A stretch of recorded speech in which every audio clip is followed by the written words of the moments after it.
All right, what is going on, everybody? Welcome.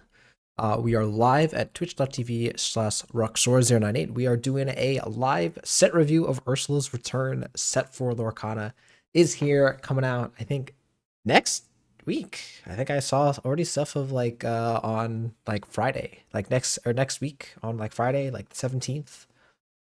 Doing a draft for, like release tournament and some other people doing things like that. Again, I'm not hopefully the release goes well, and all that kind of stuff is just as good as set three. I had tons of fun with set three, and yeah, just gonna keep going. And yeah, we're gonna do the same thing that we did for set three. We're gonna do a full set review of all the cards. Uh, Obviously not like evaluating the enchanteds as cards, but yeah. So it's gonna be a super exciting time. I'm gonna try and like keep it compact as much as I can. I know the last video or this last set review was quite a doozy, but I do think people enjoy it, and I enjoy doing it. So yeah. Before we get started with the set review, if you're watching on YouTube, remember like, comment, subscribe. It really does help me out, and yeah. So we have the same website that we had last time, the Lorcana player, from like this kind of news space. Again, thanks to the people that do this. I believe this is everything now. Some of the numbers look a little bit weird to me, but the numbers do look right. So hopefully we have everything. Again, I've been assured that we've gotten everything we're gonna get in terms of cards. If I miss one, sorry. But this is the day that I'm deciding to do it. I don't think we've missed anything, because I think this Enchanted came out pretty late. So I think we've gotten everything. Um, yeah, we got all the cards here, so we're going to go through by rarity. So we're going to start from commons, go all the way to legendaries. Just kind of how I decided to do it.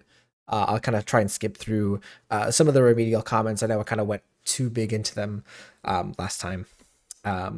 But yeah, gotta breeze through that, get to the legendaries, and then get to the exciting stuff.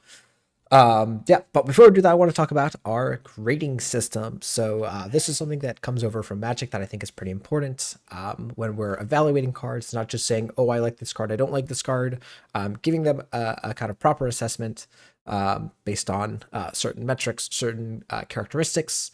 And when we say a card is good, we can kind of give reasons as to why.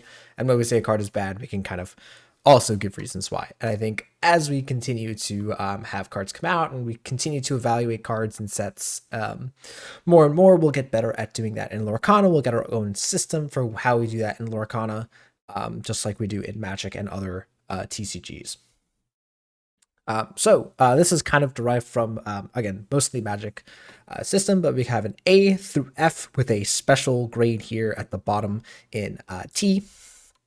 And just is designed, again, to give us a good shorthand. So A's are amazing cards, slam dunks, cards that you're probably going to just jam four of in a deck most of the time. An active reason to be in the color, good by themselves, do not require a lot of synergy. They're going to come down, they're going to affect the game immediately, they're going to do some kind of really powerful effect, right? And, you know, not really much to say. They're just amazing cards. So these are cards like, so I don't have set three cards in here, but, you know, we can kind of go over some of the right. So cards like Rapunzel, Maui, Big Tink, and Beast, Tragic Hero.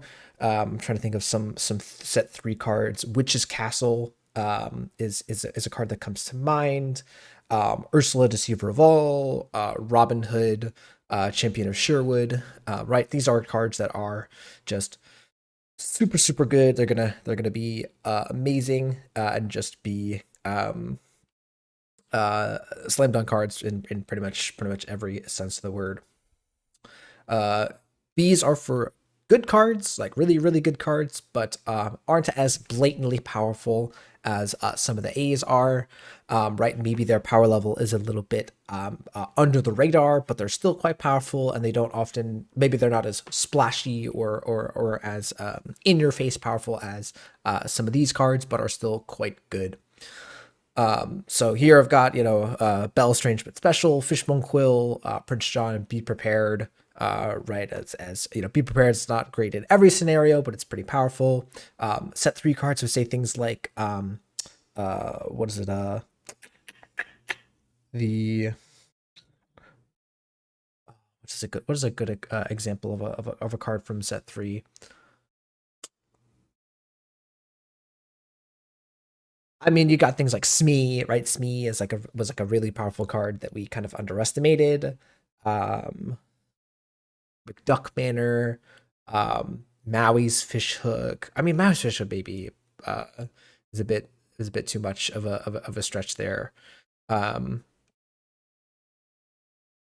but things like that, cards that are actively good, but maybe just aren't as you know, insane. Um, See, we have good cards, right? But most of the decks will have these. These are cards that are just they're good, but they're going to be in decks anyways, right? They're just kind of cards that you kind of need to have. So these are cards like the Lilos, Pinocchio, right? Things like that. Simba, Friends on the Other Side, Flynn Rider, um, Prince Eric, the Steel Bodyguard, right? This I would also from set three things like Grammatala, the forecast Grammatala, and things like that, right? These are good cards. You're happy to play them. How Far I'll Go, right, is another one from the Ruby Sapphire decks, right? These are cards that are good. They're going to be played. Uh, Curse Merfolk, I guess. Yeah, Curse Merfolk, right from set three also. Right, so just cards that are going to be in decks. They're going to be good, but they're not like going to be these absolute insane cards like some B's and A's maybe. These are poor cards, often very overcosted, slow, uh, most likely filler cards, just lacking power, lacking reasons to put them in decks.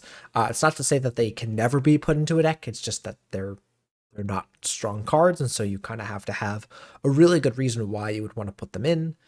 Um, here we have things like Elsa Queen Regent, Pumbaa, which is like a 4 cost generic 3/5, Triton, which is like a 7 cost like random big beefy dude, Captain Hook, the one that gets back the fire the cannons, right? And both of those cards are inkable, so it's just like really difficult to play a good deck with those cards in it, right? So I'm trying to think of some set three D's. Again, you really just don't hear about them a lot because they're not really. I guess I could look back at Inklin's whoops and see some D's that I might describe. So like yeah, like Kick Cloud Kicker. Oh, this is an F, right? But like things like the Queen, right? This is not a bad card. It's just not particularly interesting. Fire Tech is probably more like ended up being more like a C, where it was pretty good, but not really outstanding. Um, yeah, I think this would probably be more closer to an F. Just it's hard to kind of evaluate some of these things. Wildcat I think also ended up being more like a D. It's just not really making it into decks. Yeah, and things like that. Webby Vanderquack, right, is more like a D. Um, yeah. And then we have F for like just outright terrible cards, either super expensive, clunky cards, or cards with such minor effects that they don't warrant putting in your deck, or actively bad effects. Again, in Magic, there's the joke of one with nothing, which is action that discards your entire hand, right? Obviously, like that card's terrible. But here we have things like Dinglehopper, Healing Glow, Reflection, Moana Chosen by the Ocean, the card that references Teka specifically. Just cards that are just like so minor, right? Like Wildcat's Wrench, Repair, Quick Patch. These are cards that are just like super minor, super weak, and pretty much never make it into a deck. I think Gizmo Suit also ended up being close to that as well. Just like super bad cards that really don't see play, any kind of play, and really don't need to have any other kind of talk. I think Boss's Order is similar. Yeah, this card was absolutely terrible. I remember opening up like a foil of it, and it just was super upsetting.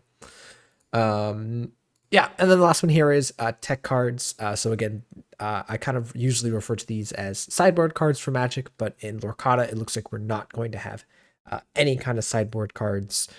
So I just kind of use these to refer to tech cards, cards that you have in your deck for specific matchups to deal with specific things like Poison Apple, Sword of Truth, item destruction, location destruction, right? Was it Rise of the Titans is the best example of a card that is good only if locations and items are something you're wanting to deal with. They're in your deck not because they're a particularly individually powerful card, but they're there because they deal with cards that you would otherwise have trouble dealing with. So these have the role, but again, that's why they have a separate grade. They're not good and going to be insanely powerful in it and of themselves. They're good because right because they deal with other good cards.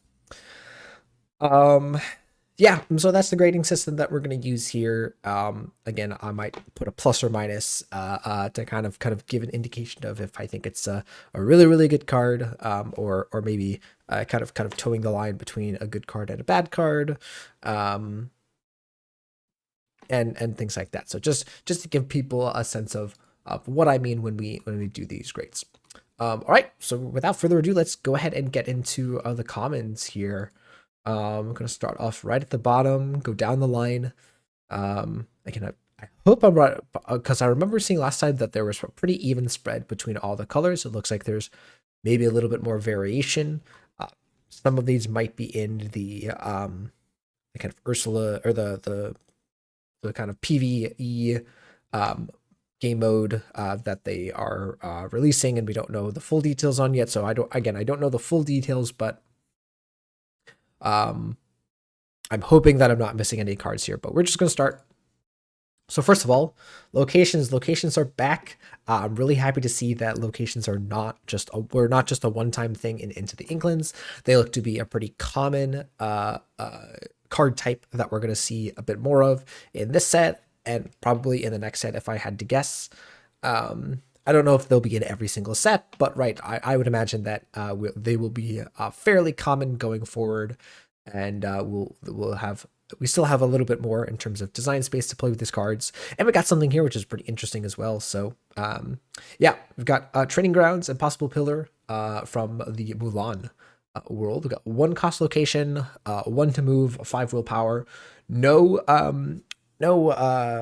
what do you call it, a quest value here for the location, but it has a pretty interesting ability in Strength of Mind where you can pay 1 to give a chosen location, or sorry, chosen character here 1 power this turn. For a common, this is a pretty interesting design. It's a pretty difficult card to use, but it certainly fits into the Ruby theme. And if there's there's a couple of these decks that care about having lots of locations. Yeah, but unfortunately, it's probably going to be closer to a D, and if I were being truly honest, it's probably an F. The card really just doesn't do a lot unless you are, again, dedicating yourself to locations or you really care about going up in power. I don't think you're going to be really interested in this card. Next up, we got Thonk, 4 cost, or sorry, Tonk, not Thonk, Tong.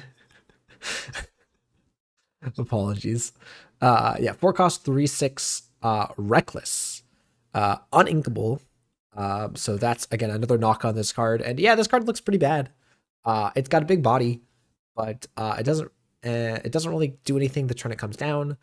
It can kind of just get killed. It might kill one thing and then just die. Like it's gonna tussle pretty well, but being uninkable is a pretty rough situation for this card. I think if this card were inkable, I would really like it. Actually, I think I would be pretty happy to just play it in a scenario where I'm needing to answer my opponent's board. But this being uninkable means that the times where you're hoping for a quester and you draw this, you're gonna be pretty upset.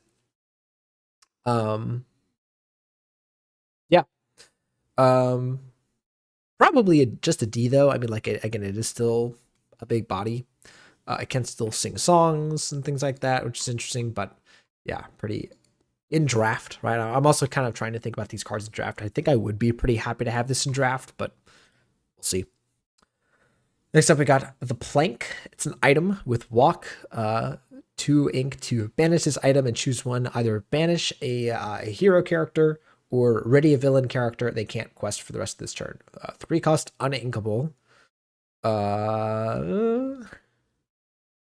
There is this hero deck that is looking to come together, but even with that, and also the villain stuff is cool, but this item being uninkable is just terrible. I think this is an F. I think you just don't want to play this card, and I think you won't. It's just also the fact that it has an activation cost as well. You're not playing this card. You're not playing it in any shape or form. Next, we got Mulan. 1 cost, 2/3. Storyborn hero princess enters play with 2 damage and a quest for 1. The injured soldier here, looking like she be on the struggle bus. Yeah, interesting design. You could just heal this up with some healing cards. Rapunzel comes to mind. All right, play this on turn 1. Maybe you trade it off and that feels good. Or if you continue to have it on board, you eventually just get to Rapunzel, draw 2 cards, and then have a 2/3 on board, which, is fine. It is also inkable. Yeah, I think this card's cool. I think this card could definitely see some play. Again, there's also plenty of healing abilities, just kind of tacked onto some random cards in Amber. So yeah, I think probably more of a D, probably not a particularly powerful card, but could end up being like a C in the right deck or in a deck with some healing abilities. Li Shang here, 1 cost, 2/1. We call all of these goons, right? And after Maleficent's goons or whatever, all these kind of get the same grade of just a C. They're fine. They end up seeing play. They're not amazing. They're not terrible. They're just fine. So here, unfortunately, we have to get a little bit of a translation here.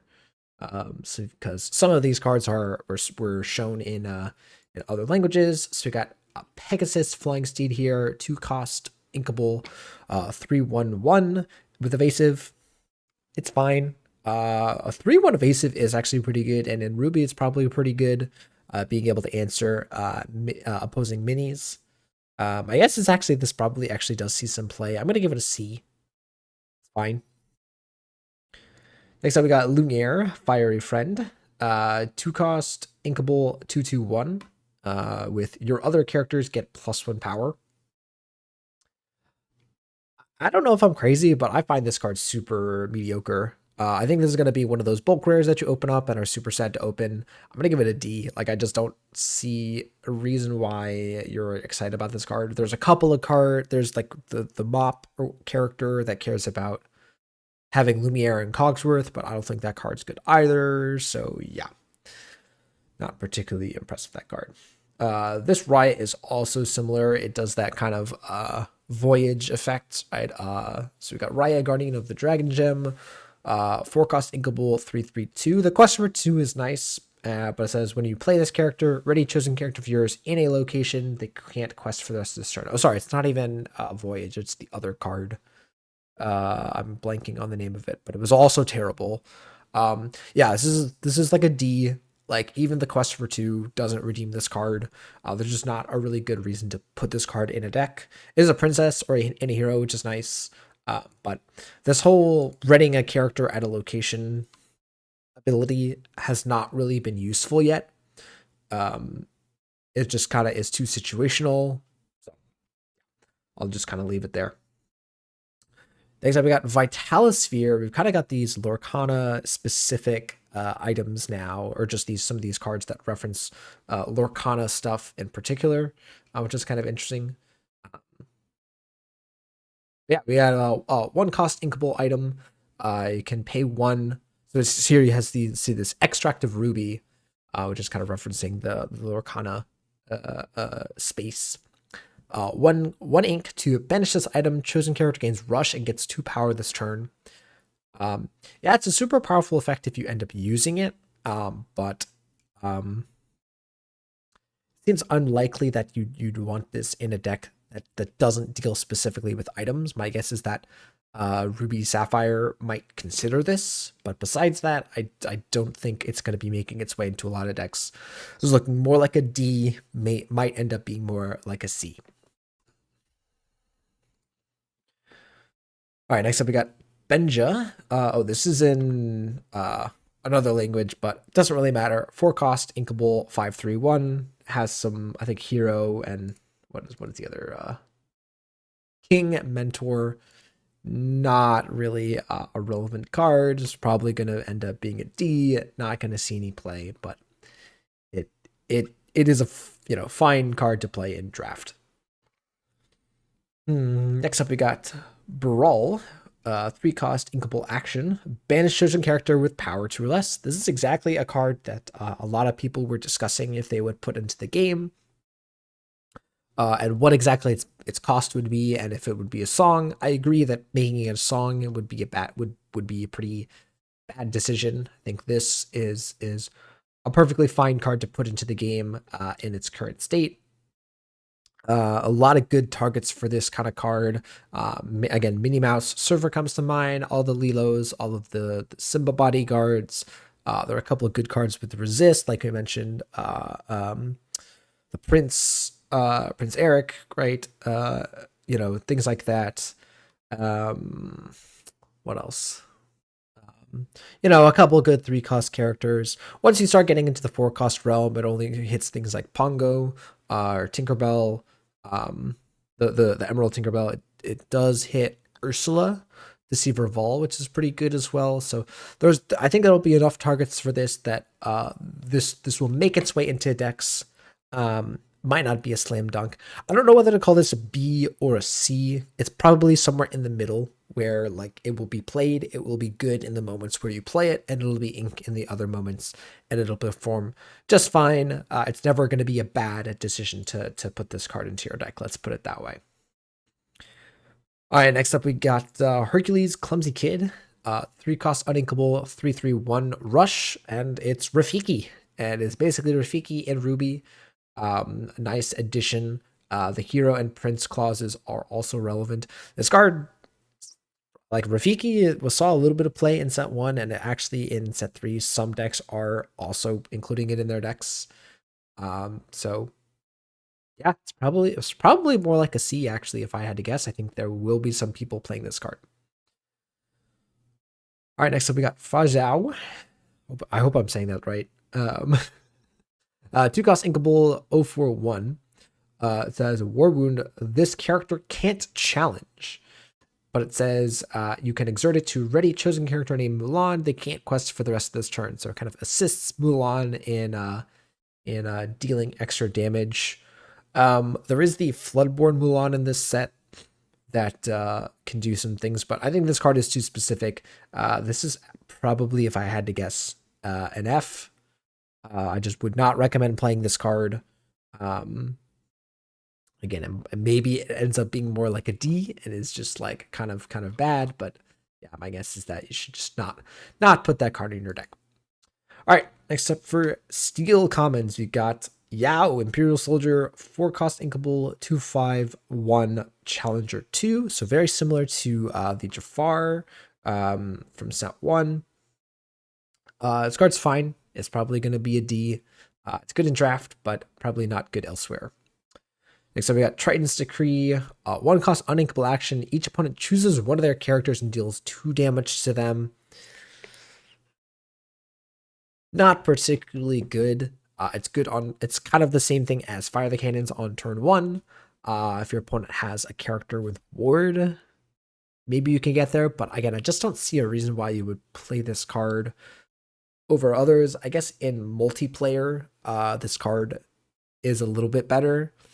But yeah, I don't think I'm particularly looking for cards for multiplayer. Again, this is mostly thinking about stuff for 1v1. But again, if you're playing multiplayer, maybe it's more like a C or a D. But I think in normal constructed, this is an F. This is pretty close to an F.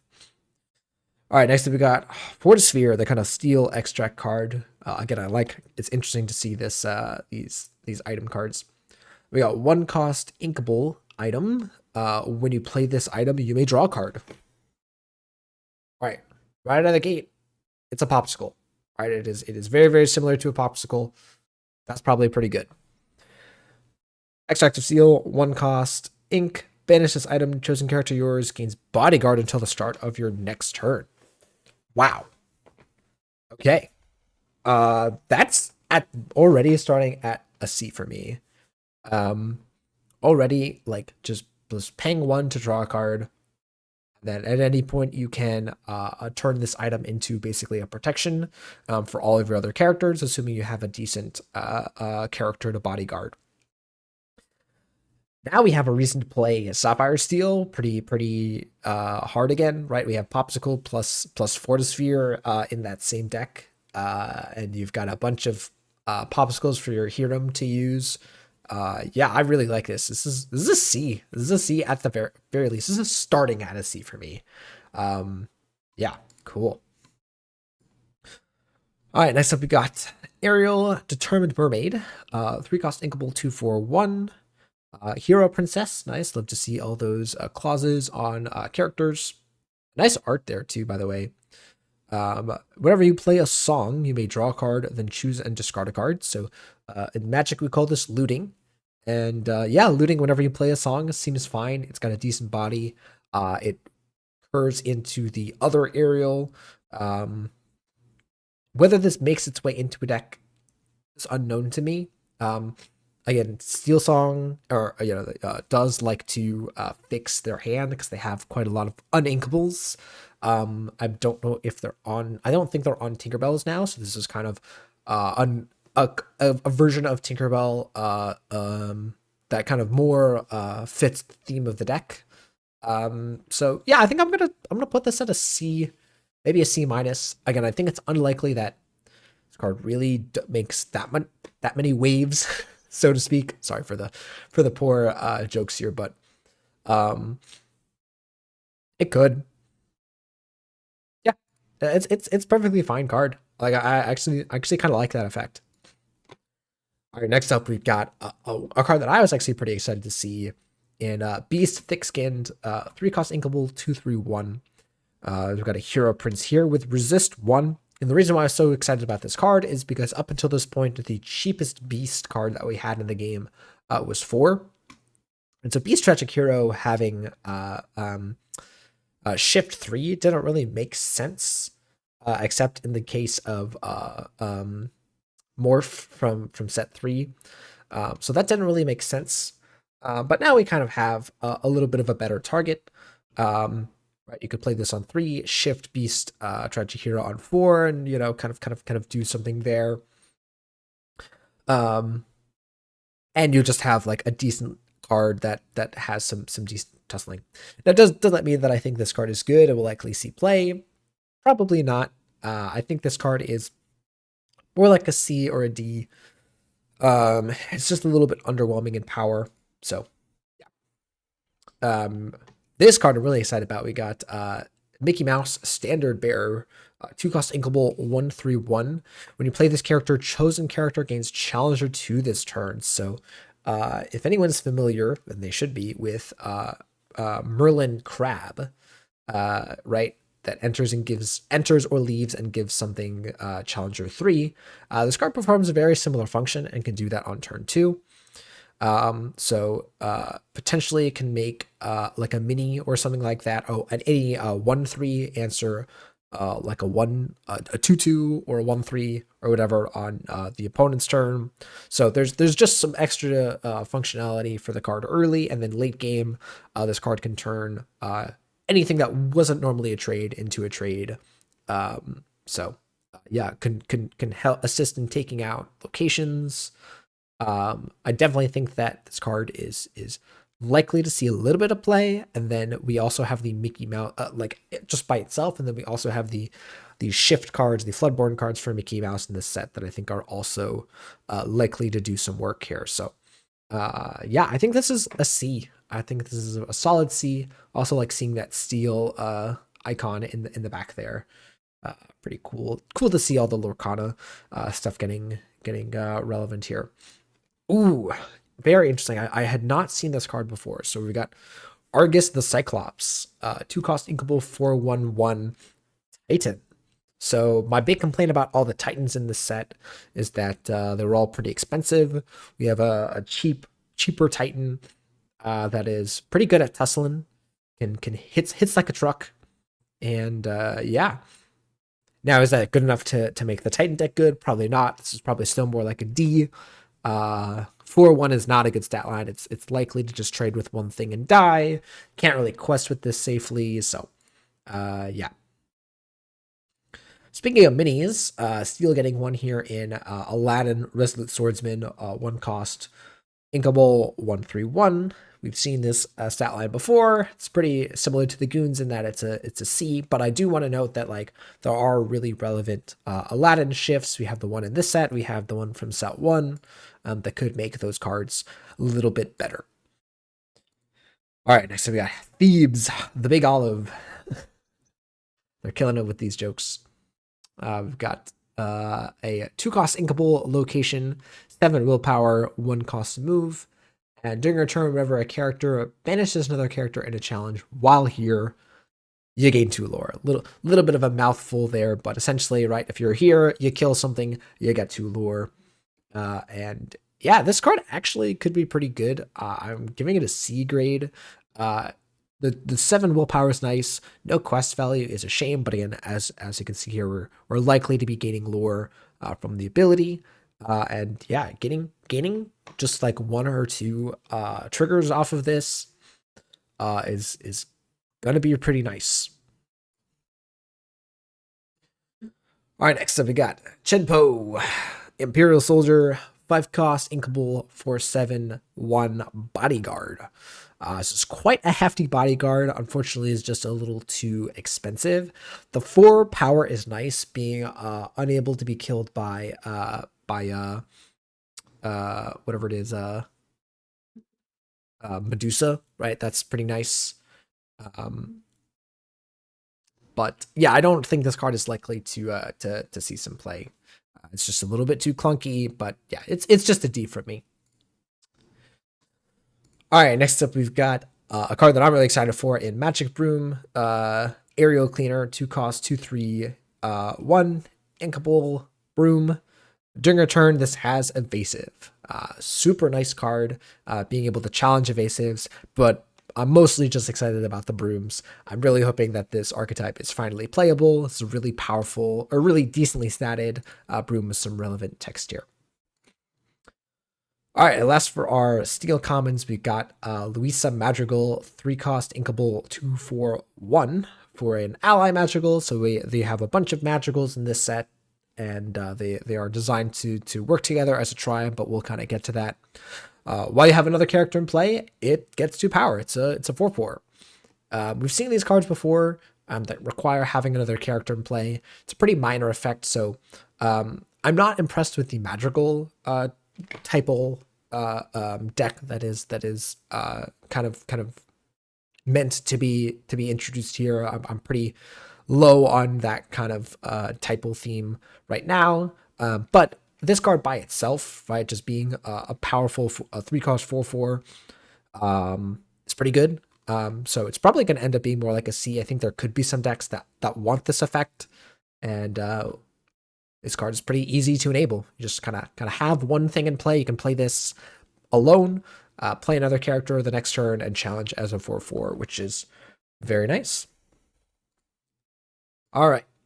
So for Amber Commons here, we've got Max, our loyal sheepdog, and 3 cost inkable 4/3/1. Have a character named Prince Eric in play. Costs 1 less to play this character. It's an F. I mean, like, I guess it's a 3 cost 4/3/1, so it's probably just a D. But this clause, I don't know when it's coming up, and like especially not on turn 1. I don't think there's a 1 cost Eric. Yeah, we have like this one. I don't think we have any others that are relevant. So yeah, this is, and your reward is a cheaper uh vanilla dude. So not into this. First aid, one cost, inkable action, remove up to one damage from each of your characters. F. Don't play these cards. They're kind of okay in draft, but I'm super underwhelmed by all these. I mean, even in the draft, I'm underwhelmed by them. But yeah, super underwhelmed by this. They keep putting these useless heal cards in these, and I'm super disappointed with them. Um, this one I am not. This one I'm very excited for. Uh, Daisy Duck, Musketeer Spy, 4 cost inkable, 2/3/1. It has the Musketeer clause and the Hero clause, so both of those tags are relevant. When you play this character, each opponent chooses and discards a card. Awesome. Love that. Emerald, Ambernex, gotta love this card. It's a character, it's a quest, it's not even just an action. Right, it kind of does everything. It comes down, puts a body on the board, gets a card out of their hand, so it's likely always going to be a 2-for-1 kind of trade. Yeah, that's a C. That's a C from me. Sorry for the apologies for the blurry image there. That's not on me. But we've got Cogsworth, Major Domo, 4 cost inkable, 3/3/1.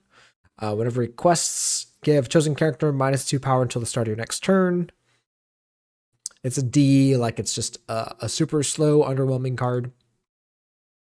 Next up, we got Prince Eric, Seafaring Prince, 3 cost inkable, 3/3/1. Hero Prince Bodyguard.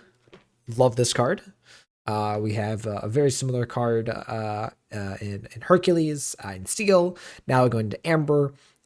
These cards are, at the very least, always end up being like a C in decks that really want them, in aggro decks, or just decks that want this kind of effect. It'll be good. Next up, we got Augustin Madrigal, Clumsy Dad, 1 cost inkable, 2/2/1. We got another Goon. It's a C, as we have established. Next up, we've got Ursula Vanessa, 2 cost inkable, 1/4/1, and then Singer 4. Lots of powerful singers and songs in this set, and this is definitely one of them. The villain and sorcerer tag are also relevant. Yeah, this is a C in decks that want a Singer 4. We have a couple of these already, but as like 2/2s. So maybe the 1/4 stat line will be a little bit better.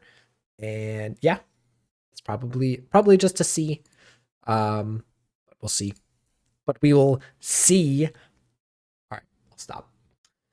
This card's pretty interesting. We've got Atlantica Concert Hall, 1 cost inkable location, no quest value, but 6 willpower and 2 to move, and characters count as having +2 cost to sing songs while here. So first of all, to answer some rules questions, as we've established here, Ursula or Singer, the secret clause here says they count as a 4 cost to sing songs. So if you put a card with Singer in Atlantica, right, they'll count as whatever their Singer value is +2, right? So while singing a song, right? So normally, Ursula Vanessa counts as a 4. While here, while it's attempting to sing a song, it says, hey, I'm a 4, but Atlantica says I count as +2, so I count as 6. So that part is super interesting. So that dynamic might be good. We have like a Singer 9 in this set, so you put the Singer 9 here, you use it to sing any of the large sing together songs that we have in this set. Yeah, I don't know if this is what exactly we'll be doing an Amber Steel song, or if this is even good, but it's certainly an interesting card. In fact, I'm not even going to bother giving it a grade. This kind of card is just super difficult to evaluate, because in the right deck, yeah, if you're doing something cool with it, it might be good. People noting that with Ursula Deceiver of All, it's a pretty interesting combination where typically you were restricted on what you could sing with Ursula Deceiver of All, only to things that cost 3 or less. Whereas now we're getting to use this to do something like a Grab Your Swords, or sorry, I guess you can't do Grab Your Swords, but the new song in uh, we don't talk about Bruno, things like that. There could be a scenario where Atlantica is a powerful location. Next up, we've got Stitch Alien Dancer, 2 cost, 2/3/1. Pretty medium, like pretty run of the mill card. Nothing standout, but we do have a lot of Stitch Rockstar decks that are would like this card as a shift target for Stitch, and also just a good card to play when Stitch is already on the field. So it's probably going to be a C. It'll probably be just fine. Next up, we got an interesting item here in Record Player, 2 cost inkable item. Whenever you play a song, chosen character gets -2 until the start of your next turn, and your character's named Stitch count as +1 when singing songs. So again, just kind of like Atlantica, right? Your Stitch here counts as a 3 when it's singing songs. This looks more like a D. I think Amber or any kind of song based deck is already going to have trouble including an item that has a pretty minor effect, and then also requires you to play a card like Stitch or characters like Stitch in order to really make full usage of. I don't think we're going to really be seeing this card do too many things. And then last for our Amber commons, we got a Mirabelle Magical, 2 cost, 2/2/1. Another hero magical. It's got support. Support to me has still just felt like a super minor mechanic. Again, it's pretty interesting in draft, but yeah, I think here it's probably more like a D. I like it's not a bad card by itself, but yeah, I'm not particularly impressed with the support cards or the magical tag as well. All right, that's gonna do it for our Amber commons. All right. So we got our Amethyst commons here. We got Swing in Action, 1 cost inkable action. Chosen character gains Rush this turn. They can't challenge the turn that they're played, right? This I don't know why I read the reminder text, just reading out the card. It's probably fine, but probably going to be more like a D. Yes, it could have some functionality, could be used, but I don't think it's going to be run quite a lot, especially since we have so many decks with rush characters already, and not really wanting to play an action like this. Next up, we got Rose Lantern, 2 cost inkable item, exert and 2 ink to move one damage counter from a character to an opposing character. The damage moving stuff has not been super impactful. We have a couple of cards that are going to be good that do care about it, but this is not really one that's going to add to that. It's super slow, expensive to use, and yeah, this is looking more like an F. I think just don't even worry about this card. Except we got Pico, 2 cost inkable, 3/2/1. This is just a D. It's like a fine card. It doesn't have any special abilities, but it's a fine card to play. You'll probably end up playing it in draft. Yeah. This card I'm really excited for. We've got Magic Broom, Illuminary Keeper, 1 cost inkable, 1/2/1. And it's a broom. And when you play another character, you can banish this character to draw a card. So we've already seen Chernobog's Followers from set 3. The one that when it quests, you can sack it to draw a card. That card is already seeing play in a couple of different aggro decks. This is essentially another version of that. It's a little bit worse of a top deck, but in a character-based deck, this is going to do a really good job of being a cheap character that you can play and then quest with and draw more cards from. And then, of course, the broom deck, right? This is what we need in order to curve into Yen Sid, as we'll talk about. But yeah, super excited for that deck. But even outside of that deck, this is probably a C. Oh, this is not. Oh, there's another Magic Broom. Spirited Sweeper. 3 cost, 2/4, no abilities.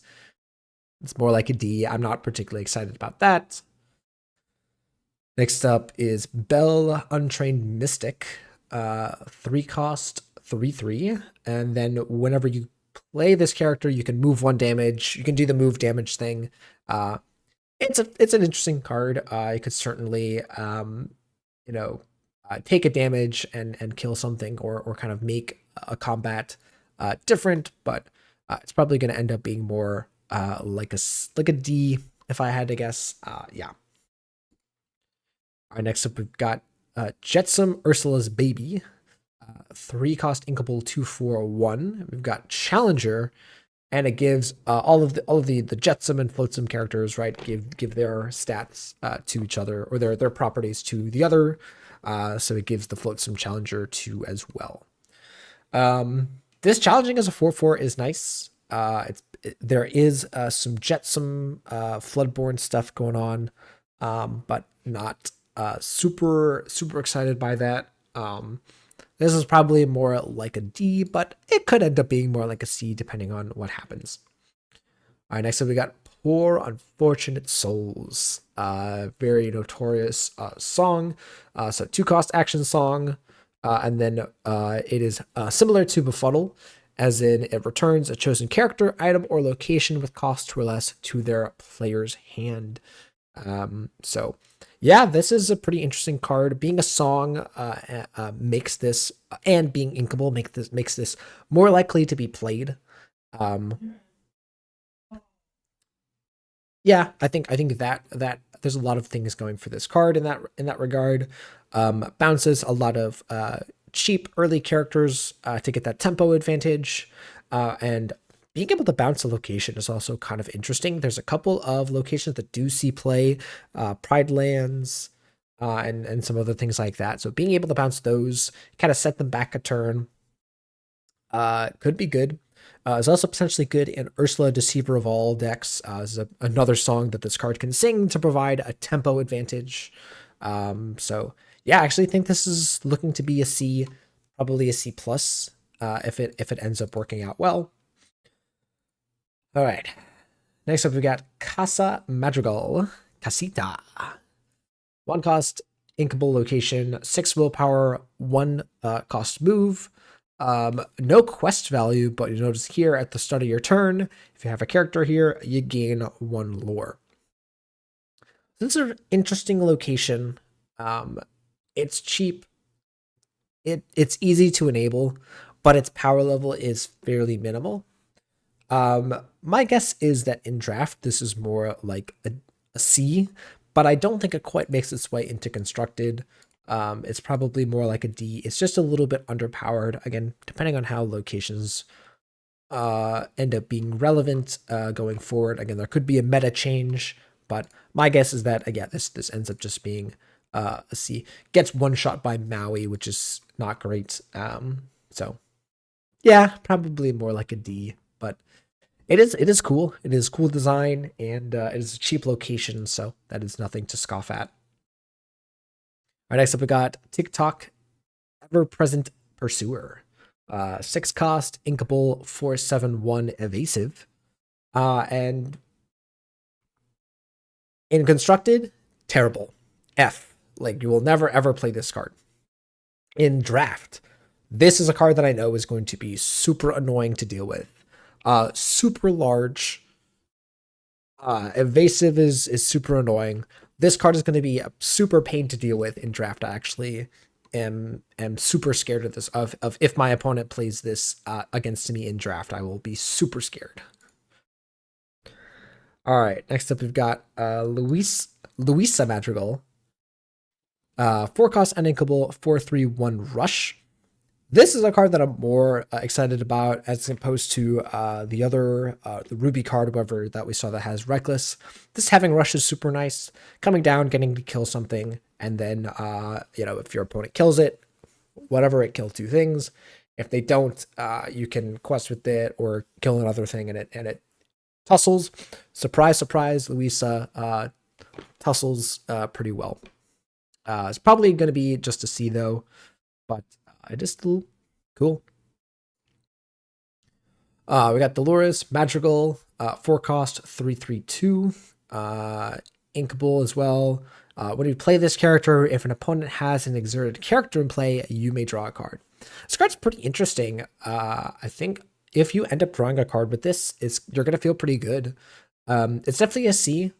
But I'm not sure exactly what decks in Constructed are going to play this, but I know in Draft I'm going to be pretty happy to have a lot of these in my deck. Yeah. Um, cool. Off an Emerald here.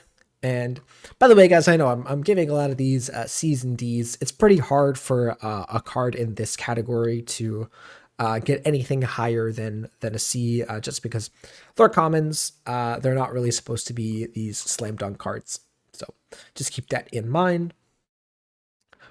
All right, first up for Emerald, we've got the Fates. 1 cost, 2/1/1. When you play this, you look at the top card of each opponent's deck.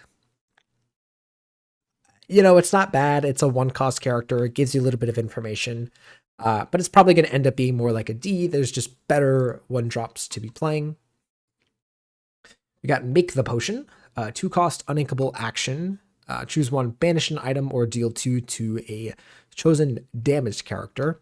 So this is another sideboard card for items that can sometimes be a damage card, but it's pretty lackluster as, again, the target has to be damaged and you can't ink this in the event that it goes wrong. It's probably more like a D, like, yeah, it could be played, but I don't think you're going to be putting this card into your deck that often. All right, next up we've got Hidden Cove, 1 cost location, excuse me, 6 willpower, 1 cost move. No quest value, but characters get +1 power and +1 willpower while here. So basically just increasing the stats by 1 and 1. And yeah, you know, it is kind of interesting. Also love the staff item that we're going to take a look at in a moment here. But yeah, again, in drafts, it's probably pretty decent, but it's outside of that, I don't really see a reason to run this card unless you're in a dedicated location deck. My guess is that this is going to be more closer to the D range. It does do something interesting, but not particularly excited by it. All right, next up we've got Dodge, 2 cost, inkable action. Chosen character gains ward and evasive until the start of your next turn. Okay, I kind of like that. We've got a pretty good protection card. You can't sing it, right? It's not a song. You do have to pay the 2, but at a certain point in the game, if you've already have a powerful character on board, you really want to protect it. You want to quest with it. This could do that.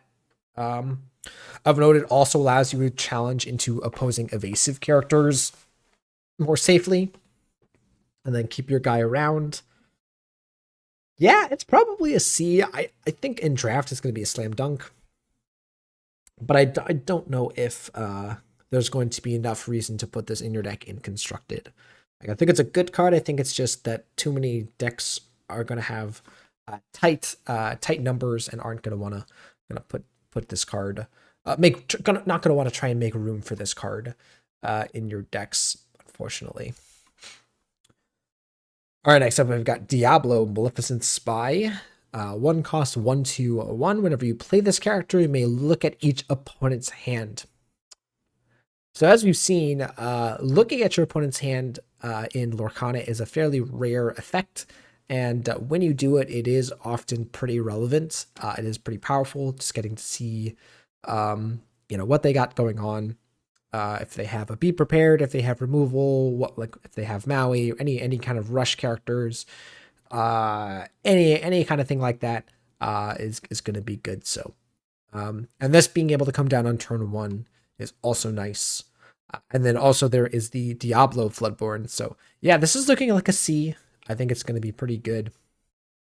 Yeah. Next up, we got Megara, Captivating Cynic. 3 cost, uninkable, 3/6/2. And when you play this character, choose and discard a card or banish this character.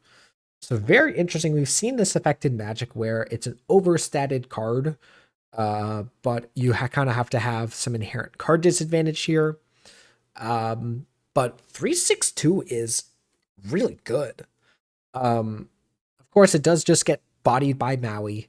It is also uninkable, so you are kind of committed to playing it. But in the right deck, that's really trying to go hard into the questing, the aggressive game plan. This could be good. I actually think this is a C. I'm pretty high on it. I know, like, against opposing Prince Johns, your opponent's gonna love this, but uh, I still think it could see some good play. All right, next up we've got Gus, Champion of Cheese. Vanilla card here. Not gonna waste time on it. It's a C, probably a D. All right, here's the interesting card that everyone was super excited about, super hype about, and I'll kind of give my 2 cents. So we've got Hidden Ink Caster. So that was the card in the Hidden Cove here, as you can see there. I love kind of this overlap of cards, card art, and just kind of.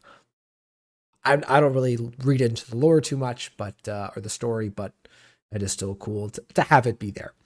So 2 cost uninkable item. Whenever you play this item, you draw a card, and then all cards in your hand count as having that inkable symbol. That's what this means. So basically, turns all your uninkable cards into inkable cards.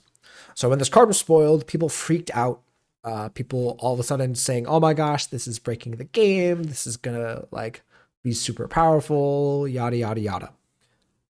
I disagree. I'm on here saying I disagree. I don't think this card is as powerful as people say it is. Not that I'm saying it will see zero play. I just don't think it's an incredibly powerful card. It is 2 cost uninkable. So yes, it cantrips, but if you're playing this on turn 2, you're not really doing anything to contribute to the board, and all you're doing is kind of smoothing out your hand, which is something that a lot of cards that draw cards can do anyways, right? We've talked about Popsicle, we've talked about develop your brain, smoothing out your ability, your hand by drawing additional cards. I just don't see this card doing that, and I certainly don't see people changing the way that they build decks just by having this card in your deck. It's not like all of a sudden you can run a bunch of uninkables and have this card fix your hand for you, particularly if your opponent destroys this item. There's just so many things that can go wrong that I think that this card, while you can certainly include it in a deck and have it help you out in certain scenarios, this isn't going to break the game. It's probably just going to end up being like a C. It'll be in some of these item-based Emerald decks, and will not really do too much besides that. All right, next up we've got Jacques, Connoisseur of Climbing, 3 cost inkable 1/4/2. When you play this character, an opposing character gains Reckless. We've seen these cards quite a bit. The questing for 2 is nice. The 1/4 stat line is also nice. Yeah, it's actually probably C. I kind of talked my way into calling this a C. So yeah, cool. Again, exactly what deck this goes into, I don't know, but it could certainly see some play. All right, next up we've got Tour. This is a vanilla card. It's super clunky. You'll probably play it in draft, but again, not gonna waste my time talking about it. It's probably a D. Next up, we've got Gunther, 4 cost inkable 3/3/2. Whenever this character is challenged and banished, each opponent chooses one of their characters and returns that card to their hand. So this is very similar to what's her name from the Dalmatian lady. There's the card, the Emerald card, right, from set 1, right, that is kind of similar to this, but this card's a little bit bigger, quest for 2, but gives them a choice. This is a fine card. It certainly could see play in some aggressive Emerald decks. It's probably just a C. It could see play, but pretty unlikely, but it is a really good card in draft. All right, and last for our Emerald commons, we got Pegasus, Gift for Hercules, 1 cost inkable 1/1/1 with evasive. So this card is going to be pretty powerful. This is not like a card that we've seen from pretty much anywhere else. We do have Pascal and Amethyst, which is similar, but that's conditional evasive. This is unconditional. And yeah, it's going to be pretty good. There is also a Pegasus in these colors with the shift target. So yeah, this is probably a C, if not probably a B.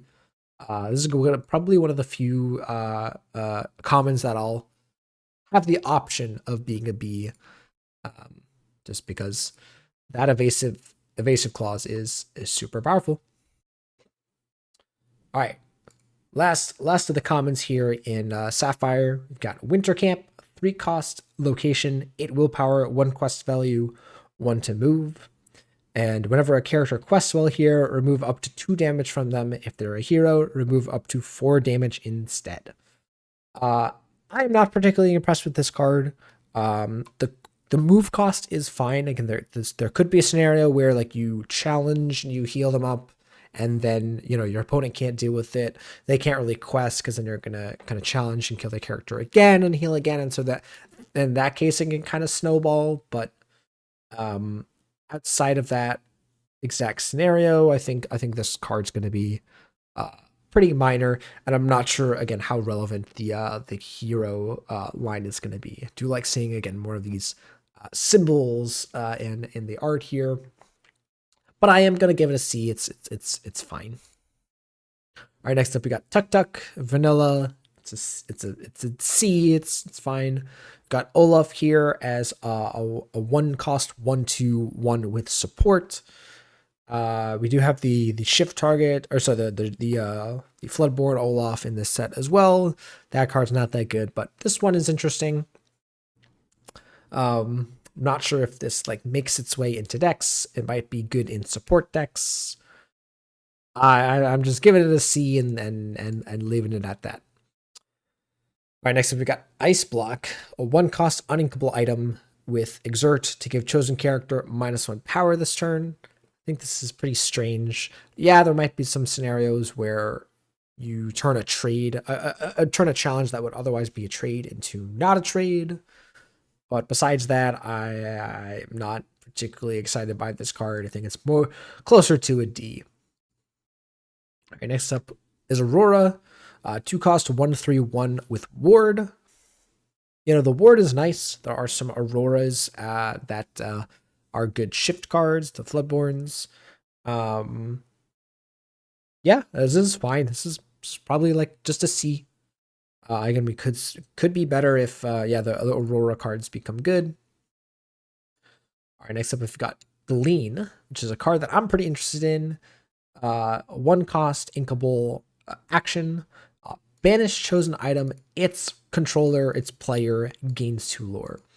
So not a card that I think we're often going to be using on our opponent. I think this is often something that we're going to be using on ourselves, on our own things. So in the Ruby Sapphire deck, the Popsicle deck, one of the main issues with that deck is its ability to close out the game once it has established board control. Once it has established control of the game, it has trouble finishing out or getting those last points of lore. This can be used on your own items to give you that lore. Banish your Popsicle, banish your Fishbone Quill, get that lore up, quest as fast as you can, and hopefully that gets you across the board. I think it's pretty unlikely that you're going to be using this on your opponent. Maybe in multiplayer, this is less relevant. The lore gain is less relevant. I don't know, but I think it's unlikely that you're going to be using this on your opponent's stuff. But maybe in a pinch, if your opponent has a really strong item, maybe like a Fishbone Quill, right? In the mirror match, in the item mirror match, you use this to get rid of the quill, and you're pretty happy about it. And at the very least, it is inkable, so I really like that. All right. Oh, sorry. So I don't remember if I gave this a grade, but it's a C for me. I think it's going to be pretty good, actually. Next up, we got Transformed Chef from I believe Beauty and the Beast. Yes, it's mentioning Mr. Spots. There we go. 4 cost inkable 3/3/2. When you play this, you can remove up to 2 damage from chosen character. This seems fine. It's particularly good in draft. Again, the combat stats matter, or the combat matters cards often end up being good. Yeah. But besides that, I think it's just fine. It'll probably end up being more like a D, but it could be a C if this card is good enough. All right. Next up, we got Pascal, Inquisitive Pet, 3 cost inkable 3/3/1. When you play this, look at the top 3 cards of your deck, put them back in any order. I'm not the biggest fan of these effects. They aren't real card advantage. They don't actually get you back the card. They just make the next cards that you get be better. It also isn't great if the top 3 cards of your deck aren't good. So I'm actually leaning more towards a D. I don't particularly like these cards. All right, next we got Folly, a mini vanilla card. It's a C, it's fine. Next up, we got Seldom All They Seem. 2-cost inkable song. Chosen character gets -3 power this turn. Some people have mentioned using this with the Brawl card in Ruby.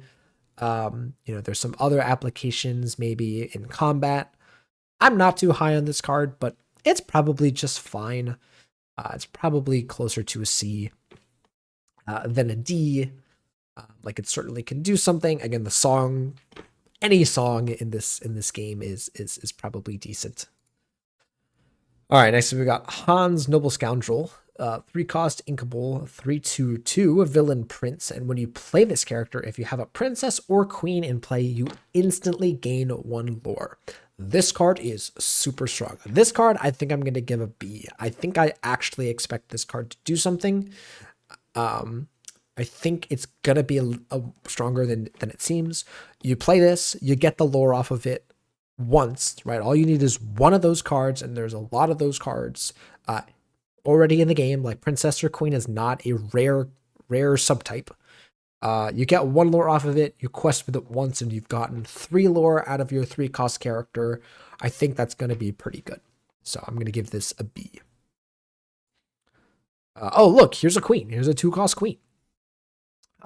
This is if you have another hero in play. Sorry, a 2-cost inkable 1/4/1. If you have another hero character in play, this character gets +1 quest. Okay, this isn't a hero, right? But like, you could certainly play this as your queen, and then later on play a hero and quest for more with it. So you could have a kind of an overlap of things there. You could also just play another Anna, I'm realizing. Yeah, wait, this card seems really good. You have another hero character. Yeah, it itself is a hero. This is also a B for me. Wait, what are these Sapphire cards? Why are these Sapphire cards so strong? Both of these cards look super unassuming, but just work. They're so easy to enable, and it's so easy for these cards to just fit into a deck that I think those are going to be pretty good. Wow, really impressed with those Sapphire comments at the end there. Okay, moving on to our uncommons. All right, onto our Ruby uncommons here. We've got Sisu Daring Visitor, 3-cost uninkable 1/1/1 with evasive. And whenever you play this character, you can banish chosen opposing character with power 1 or less. Besides Minnie Mouse, I'm not really sure what other cards this thing hits. I guess the 1-cost Rafiki, the Challenger Rafiki. There's some other things that this hits. It's a really difficult card to evaluate because it's pretty meta dependent. I guess we also have Flynn Rider. We've got Curse Merfolk, Pascal. Kind of convincing myself here that this card could do something. I'm gonna give it a C. I think not in draft, but in constructed. Depending on the certain matchups that you're trying to tech for, this card could be a good card there. All right, next up we got Nesius or Nesis. I don't know. Vanilla card. Again, good in draft, but a pretty unplayable card in every other aspect. So yeah, I'm gonna give this a D. Yeah, it's not an F, but it's definitely a D. Ooh, another card I'm excited for. Beast Wounded. 3-cost inkable 2/6/2. Hero Prince, and then it enters play with 4 damage counters. So the perfect card to curve into Rapunzel. We've seen Mother Gothel from set 2 that kind of made that combo possible. So now we have 2 more cards. We have Mulan and we have this beast that add to that archetype, add to that kind of strategy if that is what you want to be doing. So I think that's super interesting. Yeah, cool. I Outside of that, it's a 3-cost 2/2 that quests for 2. Maybe you can heal it up a little bit, but 3-cost 2/2 is probably fine. But yeah, it's probably going to end up being a C. It's definitely going to be played if that ends up being good. All right, next up we've got Hercules, Daring Demigod, 5-cost uninkable, 7/3 hero prince with Rush and Reckless. So looking very similar to Maui, kind of attempting to be that similar role, but the lack of willpower there is really what is going to ruin this card. Just super easy to have this card challenge something and die. It is better against location killing, as there's a lot of 7 willpower locations that Maui can't answer cleanly, but Hercules can. But I don't think that makes this card playable, especially given that Hercules is uninkable. That being said, in draft, it's probably fine. I don't know about it in constructed. Maybe the hero prince clause ends up being relevant, but outside of that, again, in the general scheme, I think this is going to end up being more like a D. I do not recommend playing this card. Next up, we got Medallion Weights, 2-cost inkable item. You can exert it and pay 2 to have chosen character get +2 power this turn. Whenever they challenge another character this turn, you may draw a card. So again, another card that I think is going to be pretty decent in draft, but outside of that, I don't think you're going to be wanting to spend your time using this in constructed. I think this is at the very least a D and probably closer to an F in constructed. Excuse me. All right, so now we got our first Sing Together song. This is really important to go over. So we've got 6-cost inkable action song here with the subtype or with the rule of Sing Together 6. So it says any number of your or your teammates' characters with total cost 6 or more may exert to sing this song for free. So we can pretty much ignore the teammate clause there. That's more for, again, that kind of PvE game mode that they're coming out with that we don't know about. But in constructed or in normal or in draft here, we essentially have the ability to exert multiple characters as long as they add up to more than 6, to 6 or more. You can use multiple characters to sing that song for free. So pretty similar to the sing mechanic, but yeah, potentially letting you sing the songs easier, but requiring more setup. Let's put it that way. And what does the song do? It says each opponent loses 2 lore and you gain 2 lore. Yeah, so this is pretty interesting, as if you just have 2 3-cost characters or 2 costs and 4 costs or something like that, you can pretty easily sing this for free and then start answering your opponent's board. And yeah, should be able to pretty easily swing the game into your favor from there. Being inkable is nice, as some of these Sing Together songs, except a lot, in fact, a lot of them are fairly expensive because they have to balance out the Sing Together mechanic for these songs. So this, I think, is the cheapest one at 6. The rest of them are like 7, 8, 9, even 10 ink to play. So this one being inkable is nice. We'll show some of the other ones that aren't inkable. So yeah, that's up. We got Li Shang, Valorous General, 3-cost inkable, 3/2/1. And here we see the first example of a shift mechanic that has a cost other than ink. So now we have these kind of new mechanics that don't require ink. They can be done pretty fast and pretty efficiently, but require you to discard an additional card and one of a specific type. So here, shift, discard a card. It says you may discard a character card to play this on top of one of your characters named Li Shang. So it works exactly the same as any of the others, right? It has lead the charge. Your characters with power 4 or more get +1 lore. So These shift cards are difficult to evaluate. This one less so. Some of them are way expensive and have incredibly specific shift cost. This one is a little bit easier to enable and is a little bit cheaper, and you can just play this normally. So that's nice at least. But yeah, exactly how relevant these shift mechanics are, that I can't say. My guess, my inclination, is that the shift costs for these cards are going to be more like flavor text, and a lot of these cards you're going to end up just playing normally. But maybe every once in a blue moon, you find a scenario where you say, "Hey, if I shift and do this, I can do something else, and do something else." You can kind of make a more efficient play, or more powerful play, by paying this shift cost. Uh, that you wouldn't normally do, but in a certain scenario, right? It calls for it. But in the general scheme, I don't think you're going to want to be discarding essentially two cards, right? So think about it in the scenario of you have your Li Shang target on board. I think there's the one cost, right, that we talked about earlier. You have this in your hand. You discard another character card. You play this over top.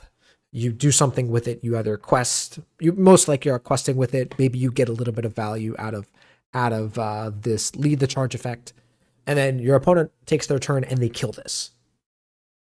You have now lost three cards. You've lost the card that you shifted over top of, this card, and the card that you've discarded. So you're getting your opponent is getting three cards for one. Like that just seems super backbreaking.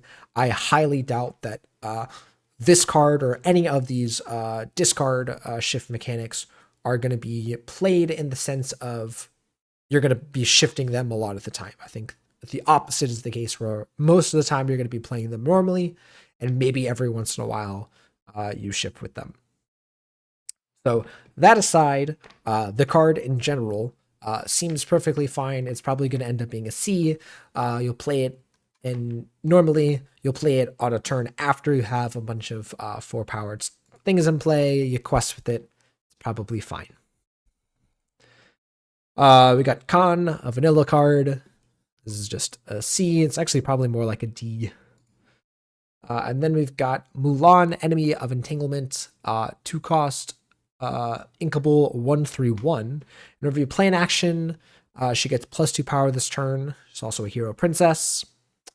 It's a filler card. It's mostly, I assume, a card that they're playing to enable the Floodborn card. Seems fine. Yeah, it's probably just a C. All right, onto our Steel uncommons. All right, first Steel uncommon, we've got Avalanche, 4 cost, uninkable action. Deal 1 damage to each opposing character. You can banish chosen location. Okay. So very similar to Rise of the Titans, but affects the board a little bit, but it is uninkable. I think this is unplayable. I think it's just super bad. Yeah, I think this is like an F. I mean, like, yeah, like dealing with, I guess maybe it is more flexible in that it can deal with Lilos and some other low health characters. But if you just play it for that, there's better cards. If you're just playing it to deal with the location, there's better cards. And then why would you play a worse card that's uninkable? Yeah, it being an action as well and not a song, like, yeah, I'm pretty not high on this card. So I think F, maybe a D at best, but I'm pretty not excited about this card, even as a tech card, I might add, right? We still have that tech card grade. Nah. All right, next up, Mulan. We got a vanilla. It's just a C.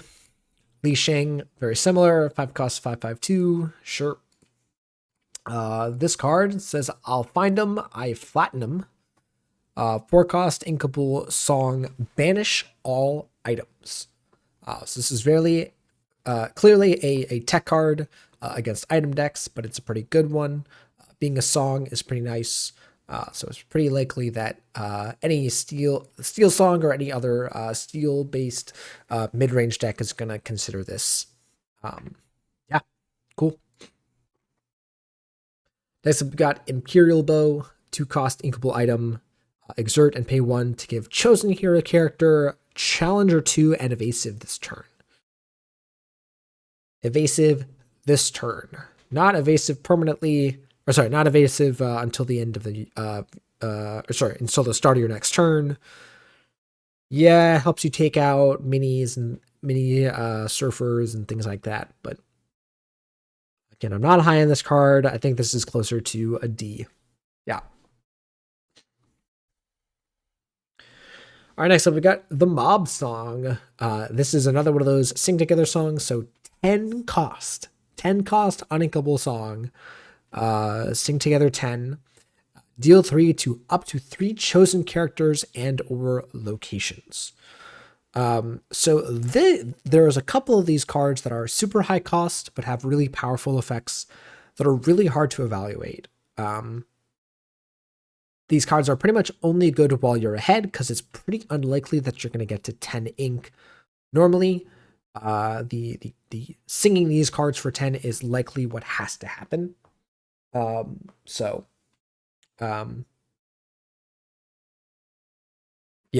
I don't really know how else to evaluate this card, right? The other thing that I'll add is that there might be times where you don't get the full 3 targets. So notably, you don't get to deal 6 to one thing, right? If there's only one target, right? If your opponent only has one thing on the board, you're probably doing fine. But there are also, right, you need to have 3 targets for this, I think, if you want to get the full effect. So yeah, I think this card is going to be fine. I think a lot of these are going to end up being C's. I think we'll experiment with them, we'll evaluate them, and maybe they go up or down depending on how things go. I think the biggest thing against this card is that it's uninkable. Like having these 10 cost uninkables is going to feel super bad. If your opponent plays Be Prepared, wipes your board, and you top deck this, it's going to feel absolutely terrible. All right, so we got Ling here, 3 cost, 3/3/1. Your heroes get +1 power. So there is this hero deck that they're trying to kind of put together here and provide support for. I don't know if this is going to be good enough, but by itself, it's a C. It's fine. It's probably good in draft, and yeah. All right, next up we've got Chifu, 3 cost inkable 0/5/1. And then he's overly cautious, so while he has no damage, he gets 2 quests. I don't know how high I am on this card. Not particularly. I'm not the biggest fan of 0 power cards. Right. And yeah, this can potentially quest for 3, which is nice. But then after that, probably takes some damage, probably dies. All it has to do is take 1 point of damage, right? And it loses that effect. Yes, you could heal it up. So you could heal it up, but also your opponent could just kill it. It's really hard to figure out exactly how good this card is without building a deck around it. But also, I'm not even sure if you really want to build a deck around it because it's not particularly broken in any way, shape, or form. So my guess is this probably ends up being like a C. It'll be decent. Maybe there's a deck that can work its way and heal this up and do some powerful things with it, but we'll see. All right, and then last for our uncommons here in Steel, we've got Aladdin Brave Rescuer. This is the shift card, 3 cost, inkable 3/3/1. Shift, discard a location card. So again, a pretty specific card type to discard. And whenever this character quests, you may banish chosen item. So again, you have to kind of get some inherent card disadvantage if you want to use this ability immediately. Otherwise, you can play this out and hopefully it survives and you can quest with it. But I think this is looking more like a D. I think cards like Benja are better at dealing with items, and I don't really see a reason to include this card with that downside. but maybe there's a deck that has a decent amount of Aladdins and can make it work. All right, onto our Amber uncommons here. We've got Prince Eric, Ursula's Groom, 6 cost, inkable, 5/5/2, shift 4. So regular shift cost here. And then while you have a character named Ursula in play, it gets bodyguard and +2 power. So kind of a little bit of a flavor win here. You know, Ursula taking control of Eric here. Yeah. This card is a little bit expensive. Maybe the shift cost helps. But if you can get it on board with an Ursula, it's pretty hefty. Yeah, cool. It's probably just to see. Who knows? All right, you got an interesting Donald Duck Musketeer here in Musketeer Soldier, 3 cost, inkable, 2/3/1. It's got bodyguard, which is nice. And then whenever you play this character, another chosen character gets +1 quest this turn. Love this card. I think this is going to be a B for me. As long as you have another character in play, it essentially quests for a lore when it enters play. Right, you play this on a Lilo, you play this on a Simba bodyguard or any other characters that you would have in play before this comes down. You play it, you put it in play exerted, you quest with your other guy for an additional 1, so you're questing for at least 2, and then hopefully your guys are protected efficiently because of Donald Duck. I really like the way that this card works. All right, next up we've got, so I believe this is not actually part of the card. I assume this is, oh yeah, this is in a different language. There we go. So I assume this is just coming from whoever originally spoiled the card. We've got Pluto Rescue Dog, 5 cost. Oh, that's a common. Why is that in the uncommons? Huh.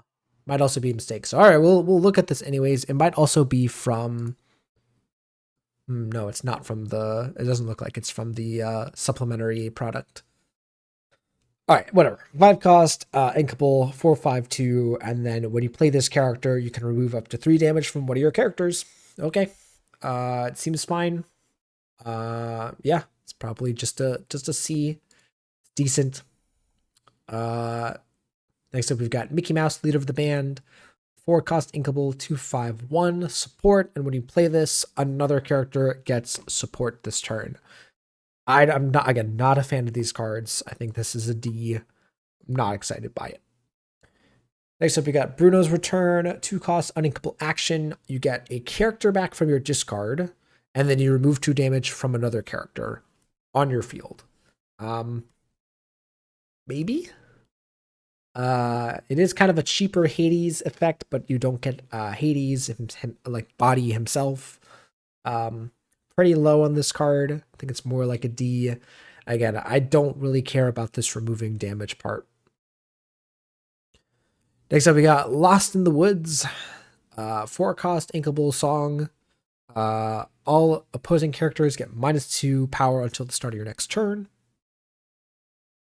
It could see some play. It's probably, again, better in draft. But sure.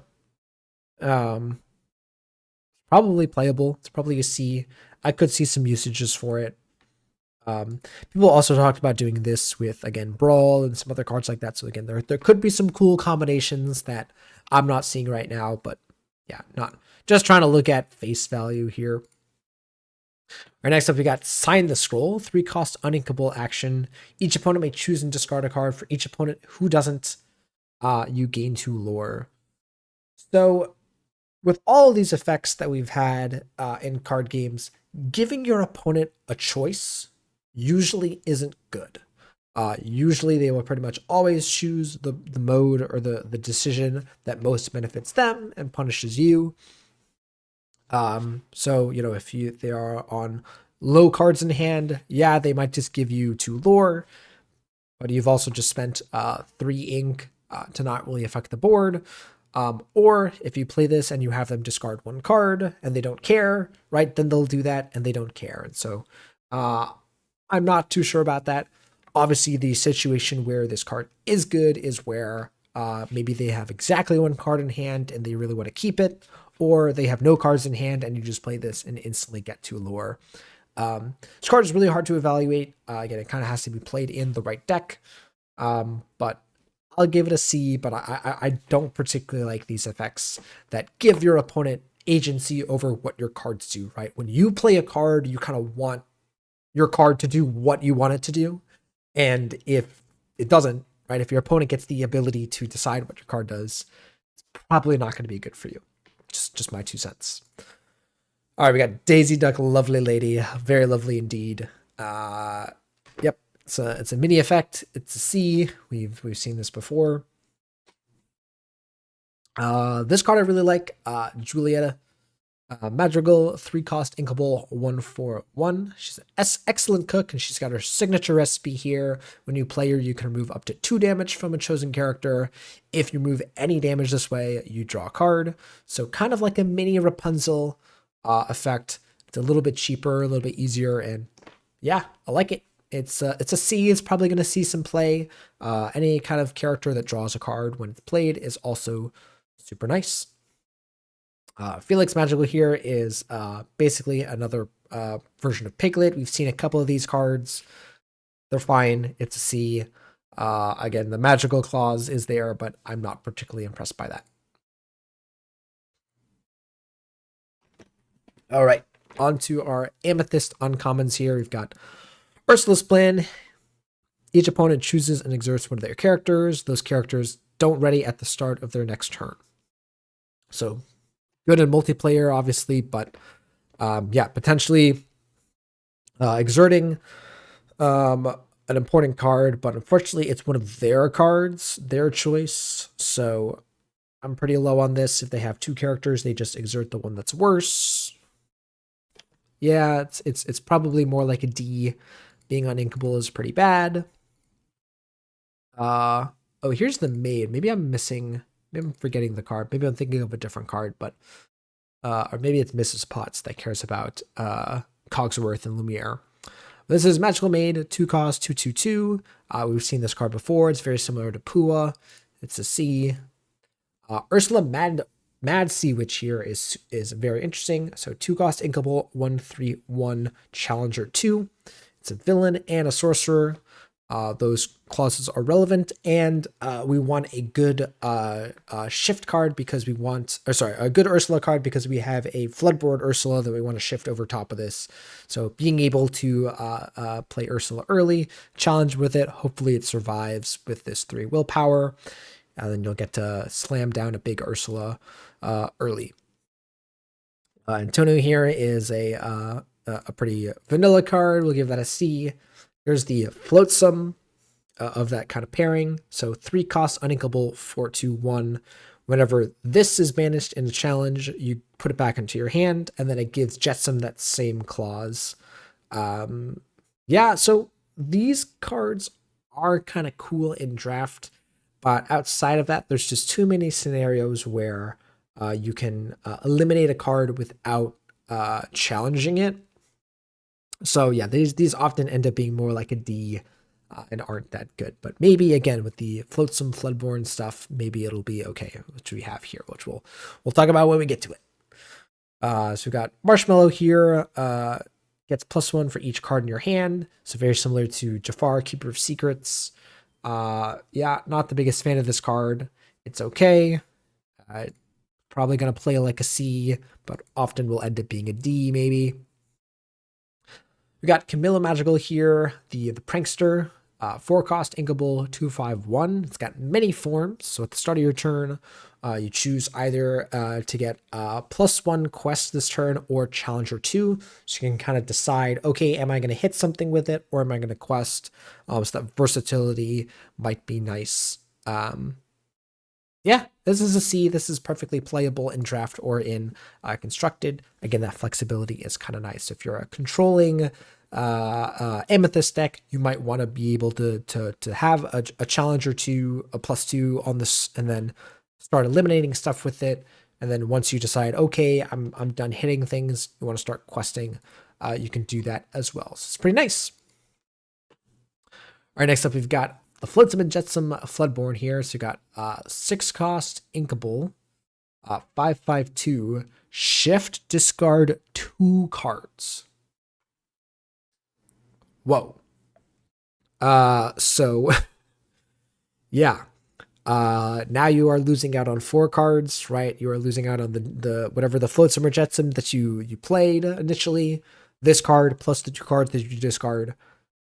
I'm not a fan of this. Now this is nice that it counts as being both a flotsam and a jetsam for kind of these effects. So both the flotsam and jetsam effects, the other ones that you have on board, will affect this card. That's kind of cool and exciting, but it's more of a novelty. I think this card is just a D. It's more for flavor and more for like that cool surprise factor, but is not actually going to be a strong mechanic or strong card to play. All right, and lastly, we got this Triton's Trident, 2 cost inkable item, symbol of power. Banish this item. Chosen character gets +1 power this turn for each card in your hand. So yeah, again, they talk about when they revealed this card that if you use it with the minis and things like that, if you use this early, you could potentially use it to kill some early threats. But I'm not particularly impressed with this card. Yeah, it can also help get rid of locations as well. It's possible that this card could see some play. It certainly does do something. Being able to be activated without paying ink is nice. So, you know what? I'll give it a C. It's fine. All right, onto our Emerald Uncommons here. We've got Ursula's Trickery, 1 cost, uninkable. Each opponent may choose and discard a card. For each opponent who doesn't, you draw a card. So, again, another card that's better in multiplayer. Paying 1 to make your opponent discard a card is kind of nice. It is good if that is your goal. We know we have these inkable, or sorry, these decks that are dedicated discard decks that are trying to do that. And then if your opponent is empty-handed, right, it kind of refunds you a little bit and is instead just a cantrip card that draws you a card. So yeah, this card is probably good. It's probably going to end up being more like a C. Again, it's not going to be particularly impressive, but it's fine. Okay, we've seen this card before. We'll give it a C. We've got Panic here. 4 cost, inkable, 3/3/2. While this card is exerted, if you have a character named Pain in play, your villains can't be challenged. So again, you've seen these Pain and Panic cards as like a tag team. Here, the benefit of this card is super weird, where I guess you play this first, you exert it, you have other villains play. This card just doesn't work. Like this, the amount of work that this takes for it to happen is just so hard. And then while you're doing that, like you're even if you succeed in this, your payoff is this essentially having bodyguard. So then they just attack Panic and then kill the rest of your board. Yeah, if you somehow make this evasive, it makes it more difficult. Yeah, I'm not a fan of this card. I think this is an F. I think this is just an unplayable card. Both of the like that pairing just I'm waiting for a good card from that set. All right, next up we got Megara Liberated 1, 5 cost, inkable, 4/4/2 with Ward. Okay.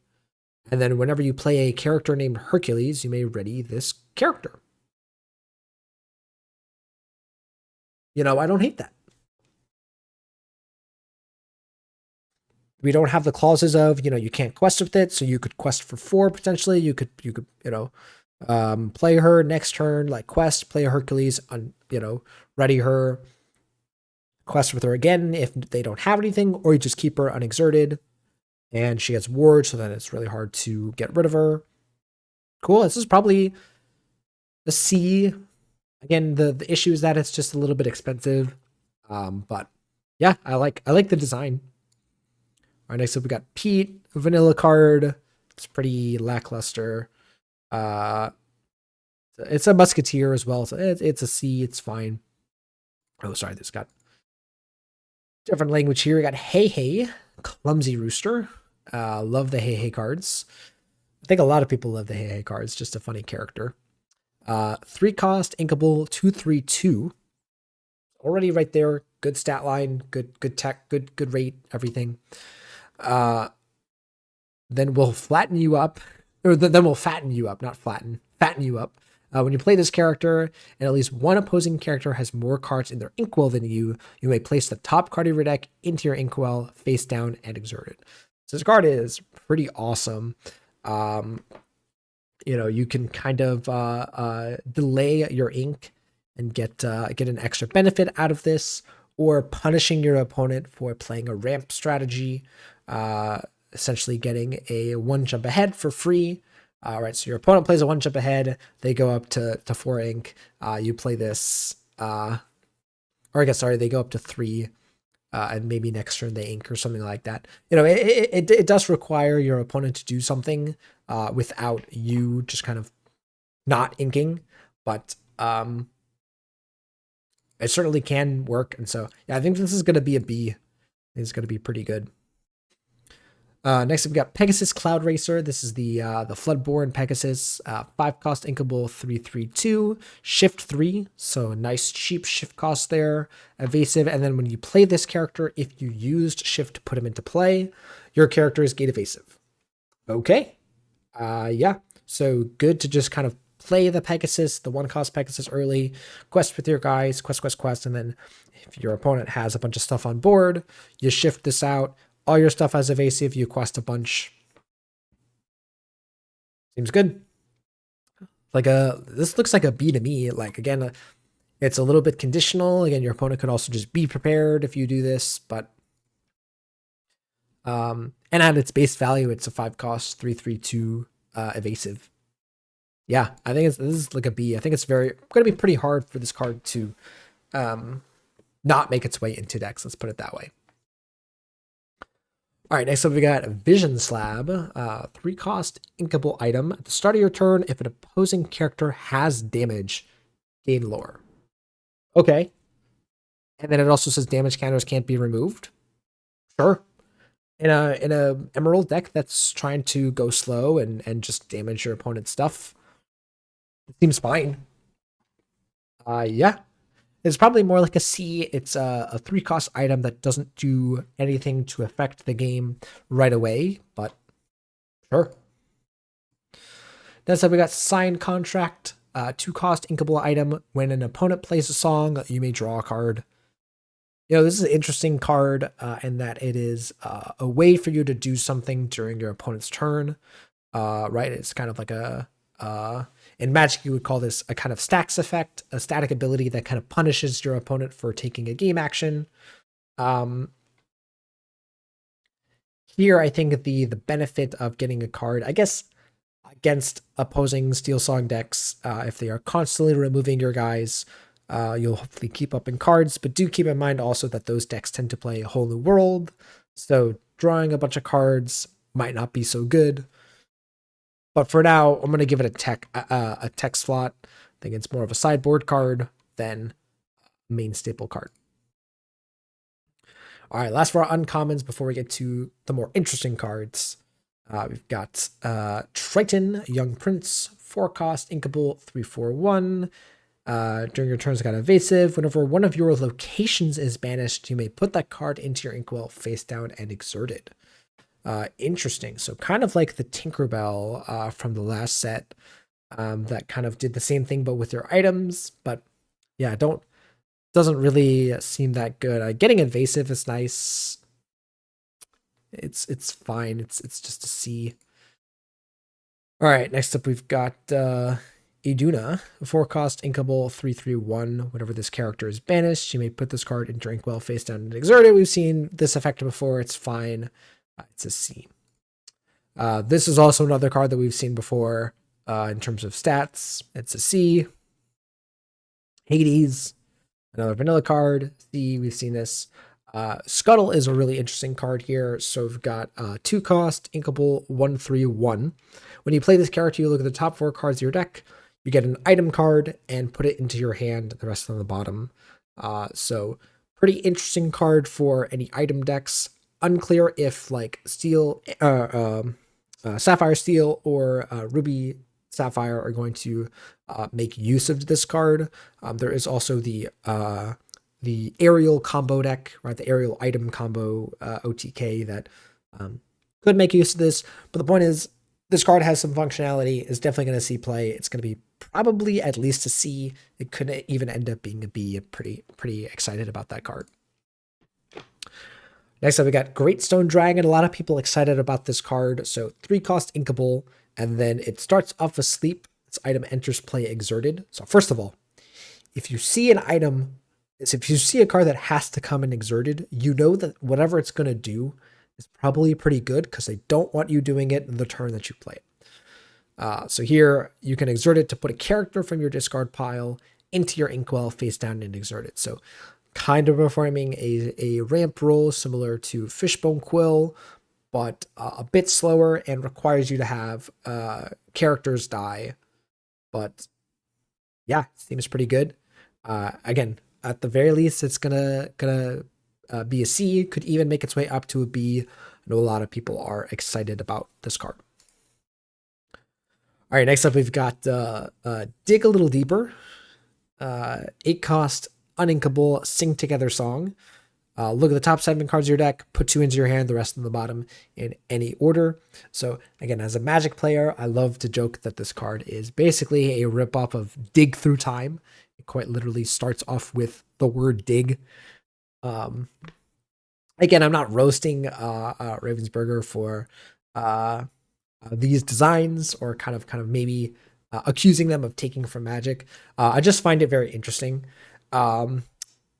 Moving on to the actual evaluation of the card, again, it is pretty hard. It is 8-cost, it's uninkable. So if you ever are unable to sing this song, it's going to feel pretty bad. But it does dig 7 cards into your deck, so that is quite a lot.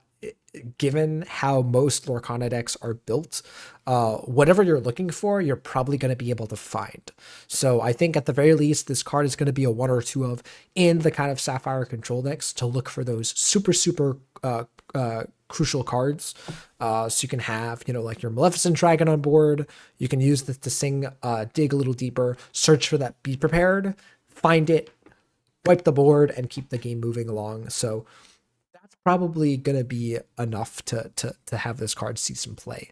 So probably going to be a C. I don't think it's an A, or sorry, a B or an A, but it is an exciting card. Let's put it that way. I think if you can make this card work, I think it's going to be a pretty good card to have in the game. Next up, we got, this is such a weird card to look at. Like you must be in so much pain. Olaf Karen Enthusiast, 3-cost, inkable, 1/4/2, Floodborn, shift, discard an item card. So, again, a lot of the Sapphire decks do run a lot of items. Is that good enough to make this card work? Well, what he does is he quests and gives each other character power equal to this character's power on this turn. I just don't like this card. I think it's an F. Like I want to give it the benefit of the doubt and say it's C, but I just don't see a reason to play this card. Again, support. It basically has support on all your characters, and I don't even like support. So yeah, not a fan. Speaking of not liking support, here we got Flounder, Collector's Companion, 3-cost, inkable, 2/2/2. It's got support. If you have a character named Ariel in play, it costs 1 less. Again, we don't have any Ariels in the game right now that cost less than 3, right? I don't really think we have a 2-cost Ariel or a 1-cost. We have only 3 or more. So the discount that you're getting on this is pretty minimal. So yeah, I think this is just a C. I'm not particularly impressed with these cards. Okay. I think that was it for our uncommons. Let's get to talking about these rares. All right, on to the rares. So hopefully this is where we have some more exciting cards here. So we've got Tuk Tuk. First of all, so cute, this card. 3-cost, inkable, 2/3/1, evasive. And then when you play this card, you may move him and one of your other characters to the same location for free. The other character gets +2 power this turn. So usually I'm pretty low on location synergy stuff. But in this case, moving for free, as we know from what's his name, Jim Hawkins, is a pretty powerful effect. So moving to the RLS Legacy or anything like that is pretty good. This having evasive is super nice, so it can be at a location pretty efficiently. Um, we also know that you can just play this by itself and move immediately to a location. You don't have to have that other character, so that's pretty nice. Yeah, I'm pretty excited by this card. Um, I hope that this makes location stuff more playable, more impactful. Because if so, I think this card could do something. But until that happens, I'm just gonna give it a C. But I do hope that this card does something. Next up, we got Namari, 3 cost, uninkable, 2/3/1. During your turn, whenever this character deals damage to another character in a challenge, you may deal the same amount of damage to another character. So kind of attacks two things at once. And yeah, this is a pretty useful tool for maintaining control of the board. If you end up attacking like a Lilo or something like that, and you end up hitting another Lilo, right? You end up taking two Lilo type cards out for the price of one. I think you're going to be pretty happy. The downside is drawing this late, and then also like it being a 2/3 that only quests for one. So again, these board relevant cards don't often end up questing for a lot, and that makes sense. So yeah, I think it's just a C for now, but it is interesting, and it potentially could do some work. Next up, we got Imperial Proclamation. So 1 cost, inkable item. Whenever one of your characters challenges another character, you may pay 1 less for the next character you play this turn. So people have kind of speculated if you can do any busted shenanigans with this. You play a bunch of 2-3 characters, you play this out, you play it or have this out, and all of a sudden you're paying 3 less for the next character. You just challenge your opponent's stuff and you play this stuff out.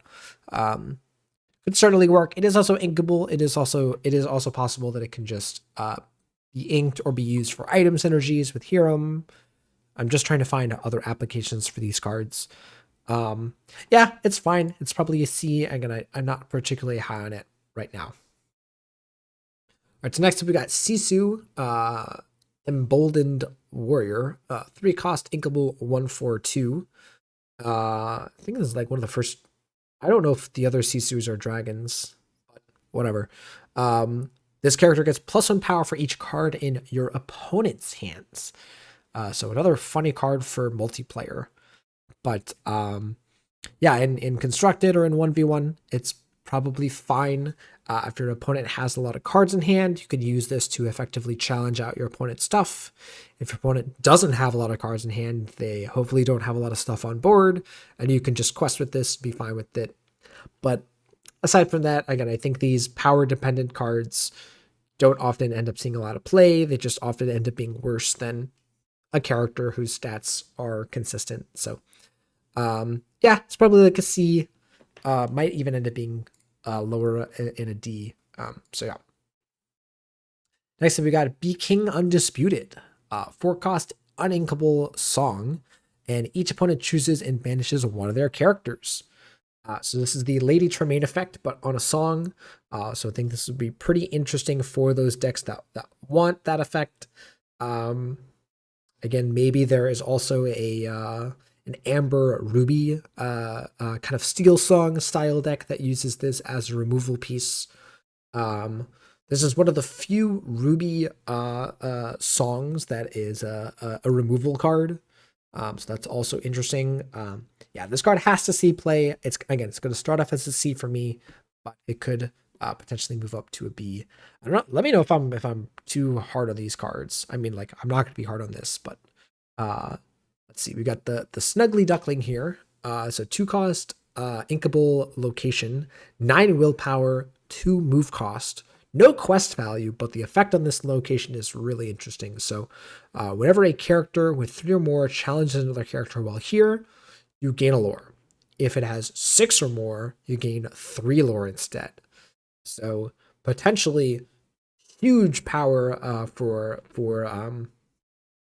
huge lore bonus for having lots of powerful, high power characters. Yeah. This kind of works kind of decently with Tuk Tuk actually, right, where you could have maybe a goon, move it to the play the Snuggly Duckling on 2, and then play Tuk Tuk on 3, challenge something, and so it'll have that 3 power mark because it'll have the power boost from Tuk Tuk, and then you'll have that character and Tuk Tuk already there. You can kind of increase their power maybe somehow, or I don't know, play more characters. Maui is an important threshold for this, right? Where it's already a Ruby card that you're going to be playing, and it's going to have that 6 power and get that 3 lore. So, yeah, I think this is probably still a C, but maybe a C plus. But it could move up to a B because I think if there's either a location deck or a challenge matters, right, a Shere Khan kind of style Ruby deck, I think this is definitely gonna be played there. Next up, we got Goofy Super Goof. I love this card, and I love the Enchanted, which we'll get to. 4 cost, inkable, 2/4/1. It's got Rush, and then whenever it challenges another character, you get 2 lore. Instant B. I don't think it's an A. I don't think it's a slam dunk, but I think it's a really powerful card.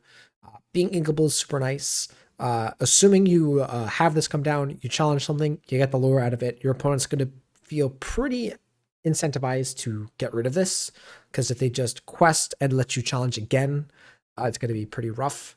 And then, of course, it has that kind of Merlin goat effect of if you're at 18 lore, your opponent has a character that's exerted, you just instantly win the game slamming this down. Your opponent doesn't get an opportunity to kind of counteract that play.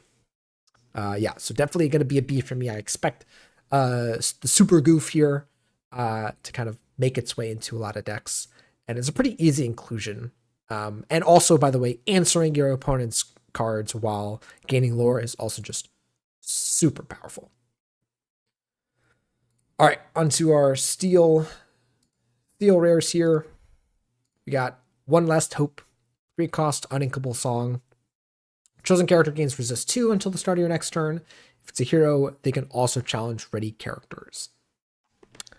Okay, so like Steel Song maybe could make use of this. I end up talking about Steel. This set almost feels like it's designed for Steel Song. There's so many cards that are really good, or kind of seem like they're trying to make that deck work.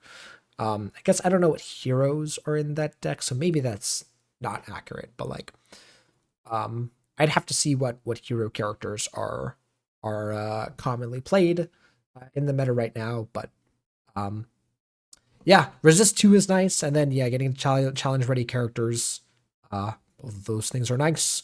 It's again the biggest downside of this card is it's uninkable, but it's a C. It's probably going to be fine. This card's pretty interesting. So we got LeFou, Opportunistic Flunky, 3 cost, inkable, 2/3/1. During your turn, you can play this character for free if an opposing character was banished in a challenge this turn. So this can potentially go off if you are in a steel deck that's looking to challenge. It works if you have multiple in hand, right? You hit one thing and you just slam all of the LeFous in your hand. Can potentially even start singing pretty rapidly or something like that. So yeah, I think this is at the very least going to be a B, or sorry, a C. Maybe could go up to a B if it really makes its way. Next up, we got Phil Philosophites, 4 cost, inkable, 2/3/2. Gives your hero characters challenger 1, so small boost while challenging, which isn't the best, but it also makes it so that whenever you play a hero character, you get 1 lore. So this again is a super powerful effect, just getting to play characters and immediately get lore. That's not an effect that we see too often. So definitely going to be playable, assuming the hero deck is good. So again, I think I'm going to give it a C. I think it's going to be a really good card if a hero deck emerges. But again, we have to see that hero deck emerge. Next up, we got RLS Legacies Cannon, 3 cost, uninkable item. It's got the Baboom ability of exert and pay 2, discard a card, deal 2 to chosen character or location. So it basically lets you turn any card in your hand into a Baboom. I think this is pretty much a D. I don't think this card is going to be super relevant. Discarding a card is quite a hefty tax, and you have to first play the item. I just don't see this card doing anything. All right, this is a super interesting location. So 4 cost inkable, the wall. 8 willpower, no quest value, 2 to move, but it says while you have an exerted character here, your other locations can't be challenged. So it essentially gives that character, it gives this location, or the character and the character or whatever, location bodyguard, whatever. Um, is that good enough? I don't know. My guess is probably not. Because again, it is only your other locations. I guess if you have 2, but again, this is like super crazy. So I think we're talking once you get past that, you're just talking about magical Christmas land, and yeah, I think this is probably just a D. I think it's super specific, and I think unlikely to really end up working well. All right, next we got Raja. 4 cost inkable, 3/4/2. While you have no cards in hand, your characters with a cost 4 or less can't. Sorry, characters with cost 4 or less can't challenge this character. So works well in a deck that is going to be dumping its hand. But outside of that, again, thinking about cards like Maui that just come down and kill it, and then also like, just removing it, just Madame Medusa can just still kill this. Like, it just seems super underwhelming. That being said, it's fine. It's probably a C. Oh,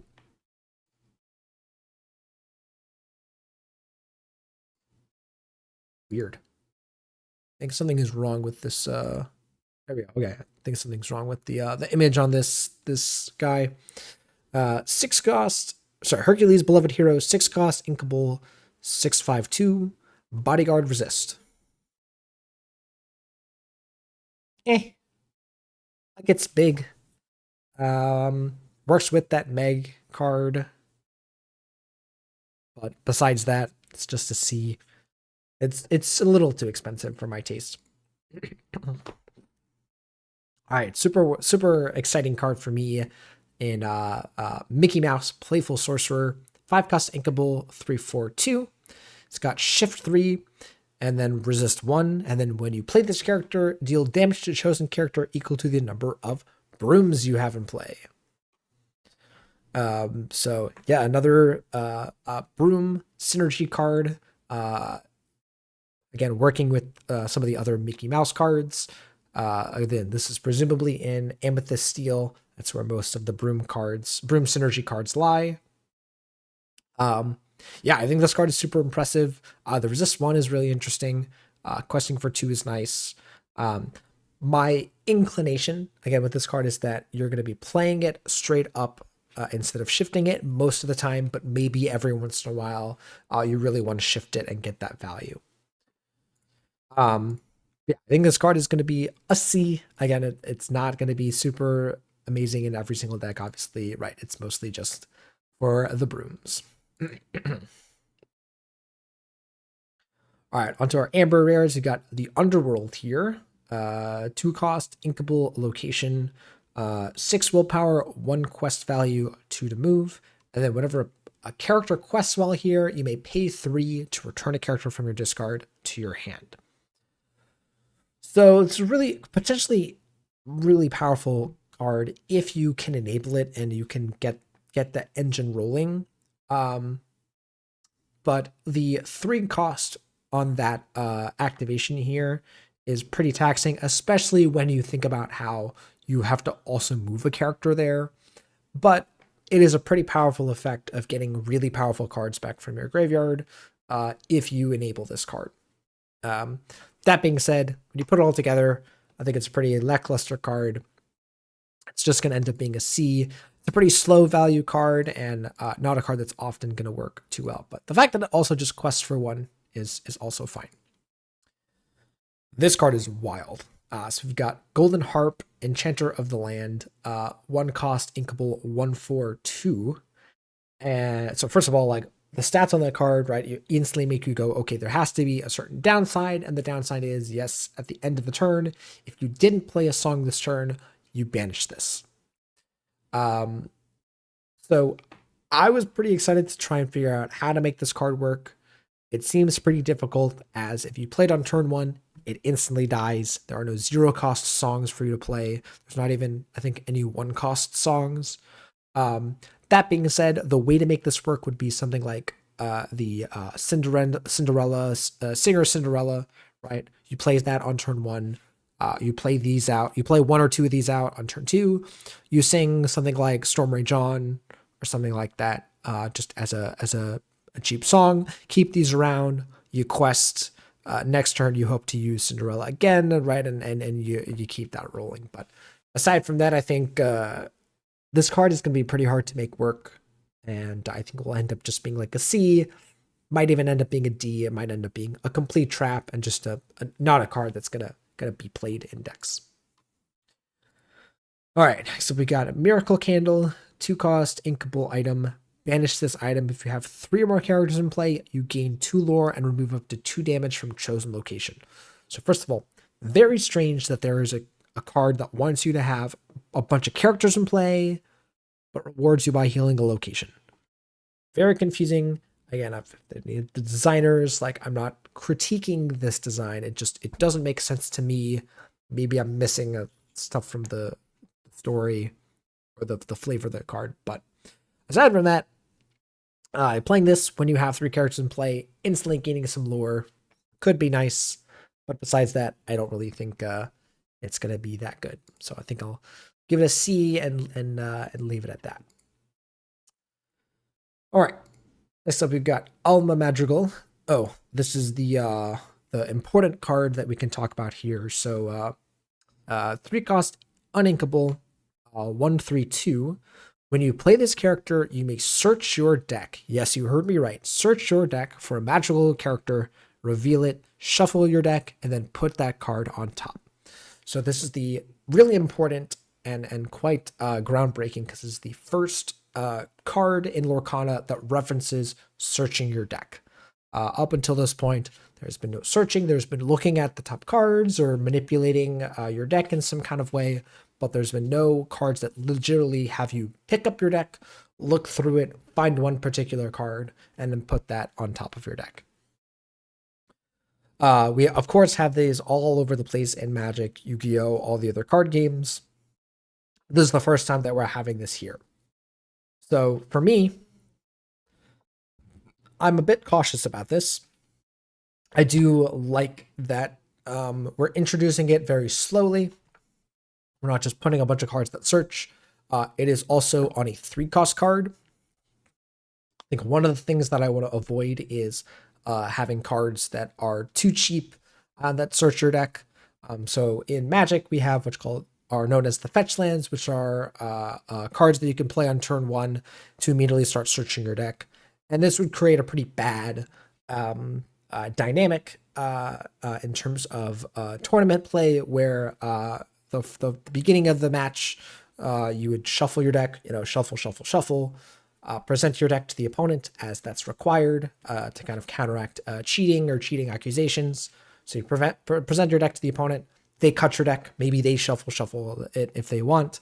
Present it back to you. You draw your opening hand. You decide if you are keeping those cards or if you're mulliganing. In Lorcana, if you were to put cards back, right, and draw new, right, you would again shuffle, present the deck to your opponents. They would shuffle, right, present it back to you, and then you'd start the match. Now, if you had a card that searched your deck on turn 1, right, you would instantly play the card and start to search your deck. In which case, you would once again pick up your deck, search for the card, show it to your opponent, and then shuffle, present to your opponent, shuffle, present back, and it would be 5 minutes, right, before any kind of relevant progress was made in the game. So this makes it very, very bad for tournament play if there's too many cards that search your deck early in the game. This is not that card. First of all, this card sucks because it's a magical card. The magical cards, the magical deck is not really relevant. So this card's not going to be relevant in the meta right now. So I'm not worried about that.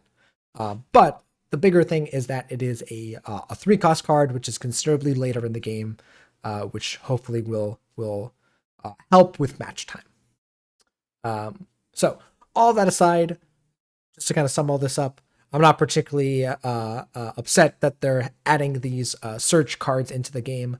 I just hope that they do it intelligently. And then for a grade on this card, it's a C. Again, I don't care about the magical cards. Moving on to Goofy Musketeer Swordsman here. 4-cost, uninkable, 3/4/2. Got that Musketeer clause. It's also a hero of note.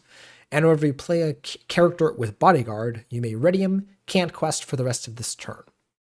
So, the Bodyguard nature of this card is kind of awkward, where if you're using the Bodyguards to protect him, then you're not really using the Bodyguard mechanic. If you're using him to challenge, he's not that strong. I mean, this card's just whatever. It's kind of a C. I guess you could also use it to sing a song afterwards, maybe. But yeah, this is a C for me. It's fine. Questing for 2 is nice. Uninkable, not so nice. But anyways. All right, next up we've got Look at This Family. 7-cost, inkable, Sing Together 7 song. You got look at the top 5 cards, reveal up to 2 characters, put them into your hand, the rest on the bottom. So this is a nice card for character heavy decks, as it's inkable, which is nice. You can just, if you aren't planning on playing it, just go ahead and ink it. But if you have a bunch of characters on board or ones with high singer value, you can potentially, bury your opponent in card advantage, go on finding really powerful characters. Now, the bad part about this is that it is looking for specific characters. So hopefully you're playing this in a character heavy deck, because if you look at the top 5 and you find not a lot of characters, no characters, or bad characters, this is going to feel pretty bad, but presumably you're playing this in a character heavy deck, so you shouldn't have that problem. All right, next we've got Ursula, Eric's Bride. This is the counterpart to that other Eric card. I can kind of see how the art of those cards is very similar. So 4-cost, uninkable, 2/4/2. We've got Shift, discard a song card, and then whenever this character quests, chosen opponent reveals their hand and discards a non-character card of your choice. So this is one of those cards that is potentially really powerful. So if you have a way to get this out, quest with it, remove any removal from your opponent's hand, and keep this card safe, then this card is going to provide a lot of value. Questing for 2, getting rid of your cards in your opponent's hands, looking at their hand, right, as well. So there could just be so many ways that this card can kind of steamroll or snowball and dominate the game. That being said, it is uninkable. You do have to have a song card and an Ursula on board to use the shift mechanic, but of course you can also just play this card straight up. You don't have to shift it. So yeah, I think this is going to get a C from me for now. It could go up to a B because this card could see an uptick depending on how it goes. All right, and then we've got Ariel Singing Mermaid. Very lovely art there, very emblematic of classic Disney. 4-cost, inkable, 3/3/2, and Singer 7. So again, the Singer 7 isn't super relevant for the cards that we have in some of the earlier sets in chapters 1, 2, and 3. I think the largest songs that we have there is 5, maybe 6. I can't even think of a one with 6. But in this set, again, we have things like Sing Together 7. So Ariel by herself can just sing Look at This Family, which is super nice. So yeah. So probably going to be pretty good. So I'll give it a C, but again, this card could see more and more play depending on how good those songs are. All right, now here is the Mrs. Potts card that I was referencing earlier. We've got 4-cost, inkable, 3/4/2. When you play this character, if you have a character named Lumiere or Cogsworth in play, you may draw a card. So at first I thought it was you have to have them both. That's pretty nice. So potentially a flexible card that can be played in a variety of decks. Um, the one that's most likely coming to mind here is Cogsworth. So Amethyst Sapphire, or Blurple, as some people call it, is an archetype that is kind of seeing more and more play. People kind of figuring out how to make those colors work. Cogsworth has a really powerful floodboard in that color, so maybe this could see play there. Um, Otherwise, like a Ruby Amethyst, if you end up playing the Ruby Lumieres, maybe. Um, but outside of that, if you want a Beauty and the Beast theme deck, you got all the gang here for you. So that's cool. Yeah, but all putting all those aside, it's probably just to see. Again, if you can have this with a Cogsworth in play or Lumiere, probably going to feel good about it. But otherwise, I don't think it's doing anything too crazy. Next up, we got Peppa Madrigal, 5 cost, uninkable, 1/5/1. Whenever you play this character, you may exert a chosen opposing character. That character can't ready at the start of their next turn unless they're at a location. Again, this just is so specific and confuses the heck out of me. It's also a 1/5. I think this is an F. I think this card is going to be a joke. I think, again, I kind of think about this in the realm of, am I going to open this card in a pack and be excited about it? No. I think I'm going to be pretty upset to open this card. Yeah. Next up, we have an interesting one in Isabella Madrigal. 5 cost, inkable, 3/4/1. It's got evasive. And then during your turn, if no other character has quested this turn, it gets +3 quest. And then it says, whenever this character quests, your other characters can't quest this turn. So it either has to be the only one questing, or it can't quest and everything else can quest. A couple of interesting applications with this card. First of all, Lucky Dime. Lucky Dime is a card that I don't want to say I underestimated, but didn't see the proper applications of. So here, you can have Isabella out, have Lucky Dime out, and use this to quest for 4, and then quest with your other characters and not even care about questing with this. I also was shown another kind of way of looking at this with in Ruby Amethyst, or in just a deck that is challenging your opponent's characters a lot. You can have those characters out, have this out, challenge with your other characters, right, and be controlling the board while just questing for 4 with this. So yeah, just this card itself, questing for 4, having evasive, is going to be pretty tough to deal with. The biggest downsides of this card is that it is 3 power, so it's going to be hit by Madame Medusa.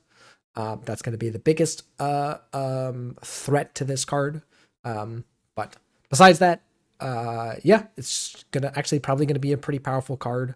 Again, I'm going to start giving this a C. It could see its way to being a B, but can't really know that right now.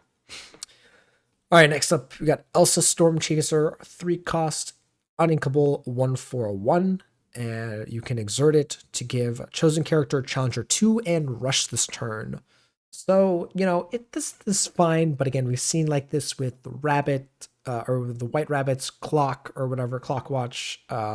We saw the other Ruby cards the Amethyst cards that give rush. It's just not really something that we're likely to see. Now, this in draft is interesting. Other than that, yeah, this is looking like a C. It's fine, but probably not super powerful. All right, this is a doozy of a card. We've got Second Star to the right, 10 cost, uninkable, sing together 10 song. Chosen player draws 5 cards.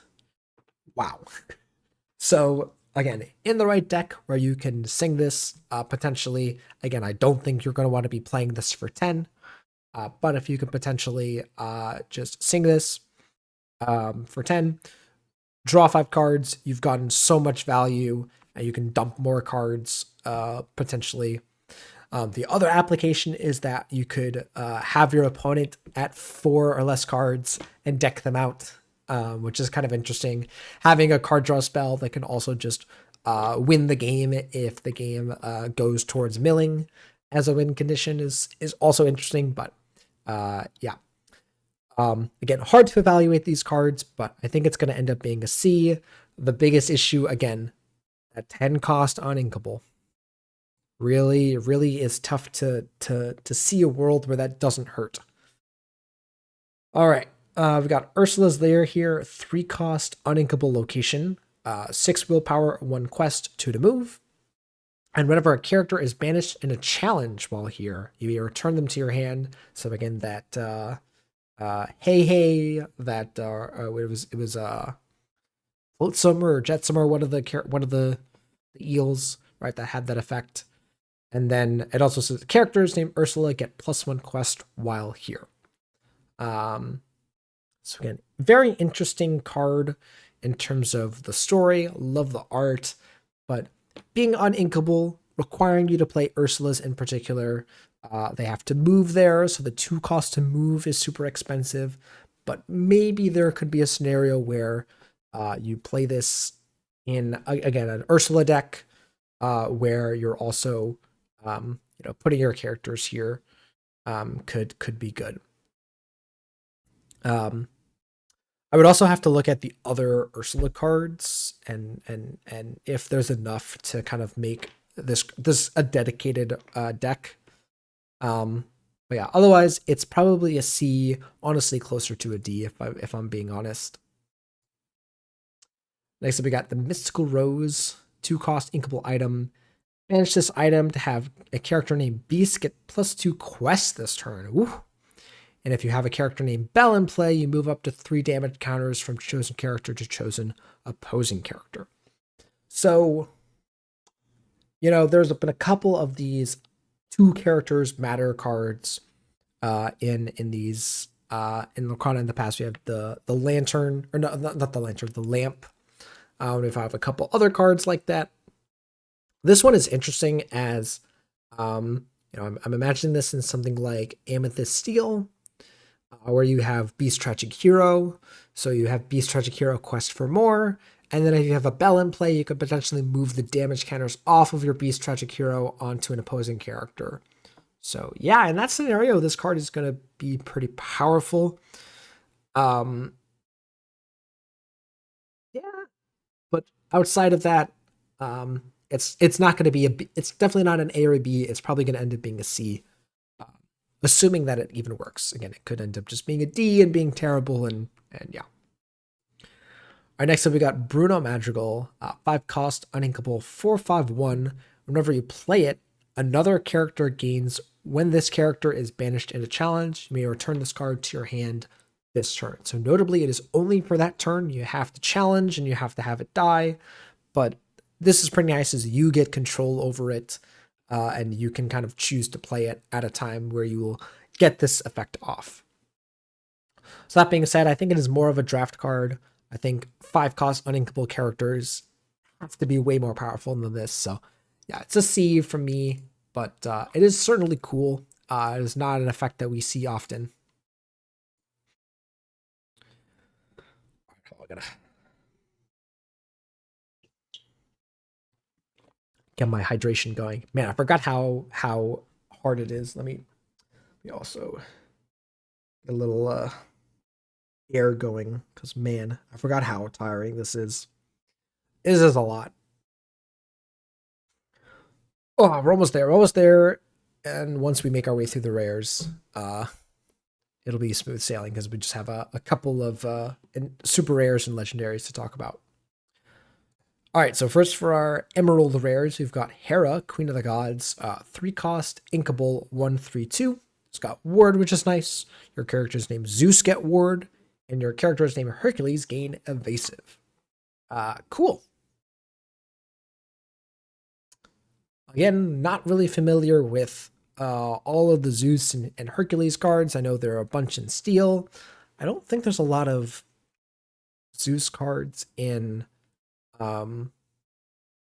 Emerald or Steel. I think it's in Amethyst that I mostly remember seeing Zeus cards, but maybe I'm misremembering. But here it's fine.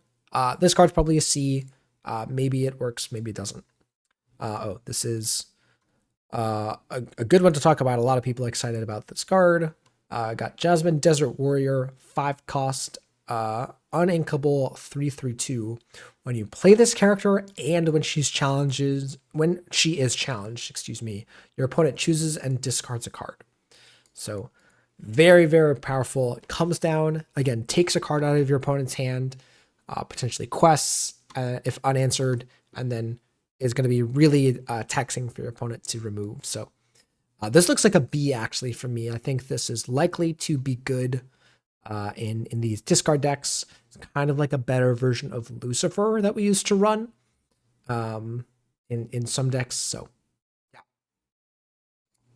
Next up, we got Prince Philip, Warden of the Woods, 4 cost uninkable, 3/4/2. Your other hero characters gain ward. So again, in this hero deck, it's probably pretty good. Outside of that, not super great.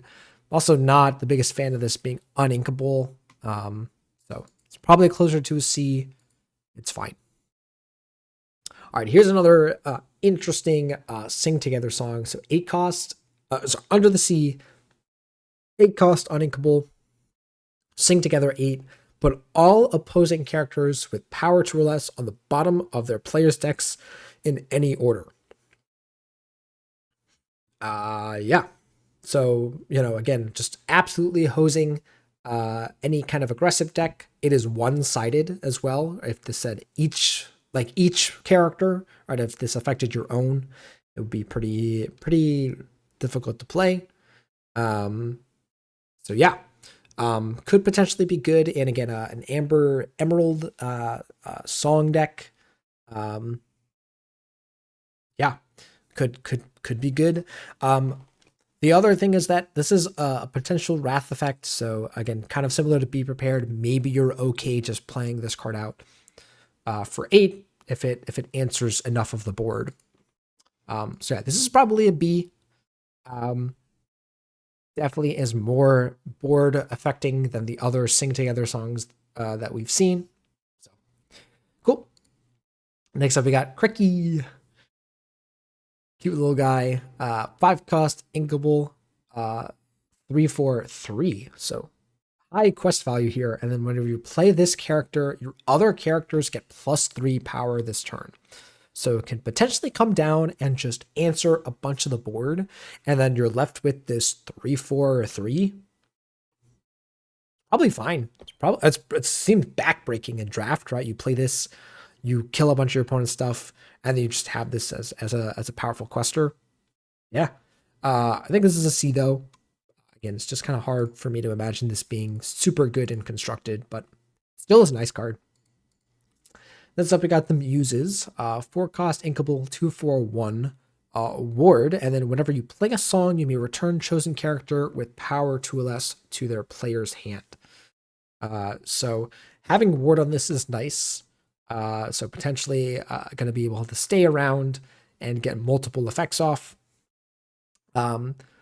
Initially, a lot of people using this are thinking about using this as a tempo card, right? You play songs, you bounce your opponent's stuff, and then you keep your stuff on the board. But also people talking about using this to kind of protect your own character. So kind of using that for that kind of Madam Mim effect where you play a song, or you quest, you play a song, you bounce your own guy, and now it's protected. It seems interesting. It's probably a C though. It's just a little bit underwhelming in stats, but the ward is nice. And yeah, if I imagine that, again, people are going to try and make this card work, and I think it'll be just fine. Ursula's Garden here, 4 cost, inkable, location, 7 willpower, 2 to move, and 1 quest value. While you have an exerted character here, your opposing characters get -1 quest. So another one of these anti-quest cards. You've seen Lady Tremaine, right? Or is it Mother Gothel? No, it's Mother Gothel. It's Mother Gothel, right? The one that says while it's exerted, right? The opposing characters can't quest. This kind of performs a similar function. You could just end up establishing board dominance, playing this, and all of a sudden your opponent is questing for basically nothing. So that could be good.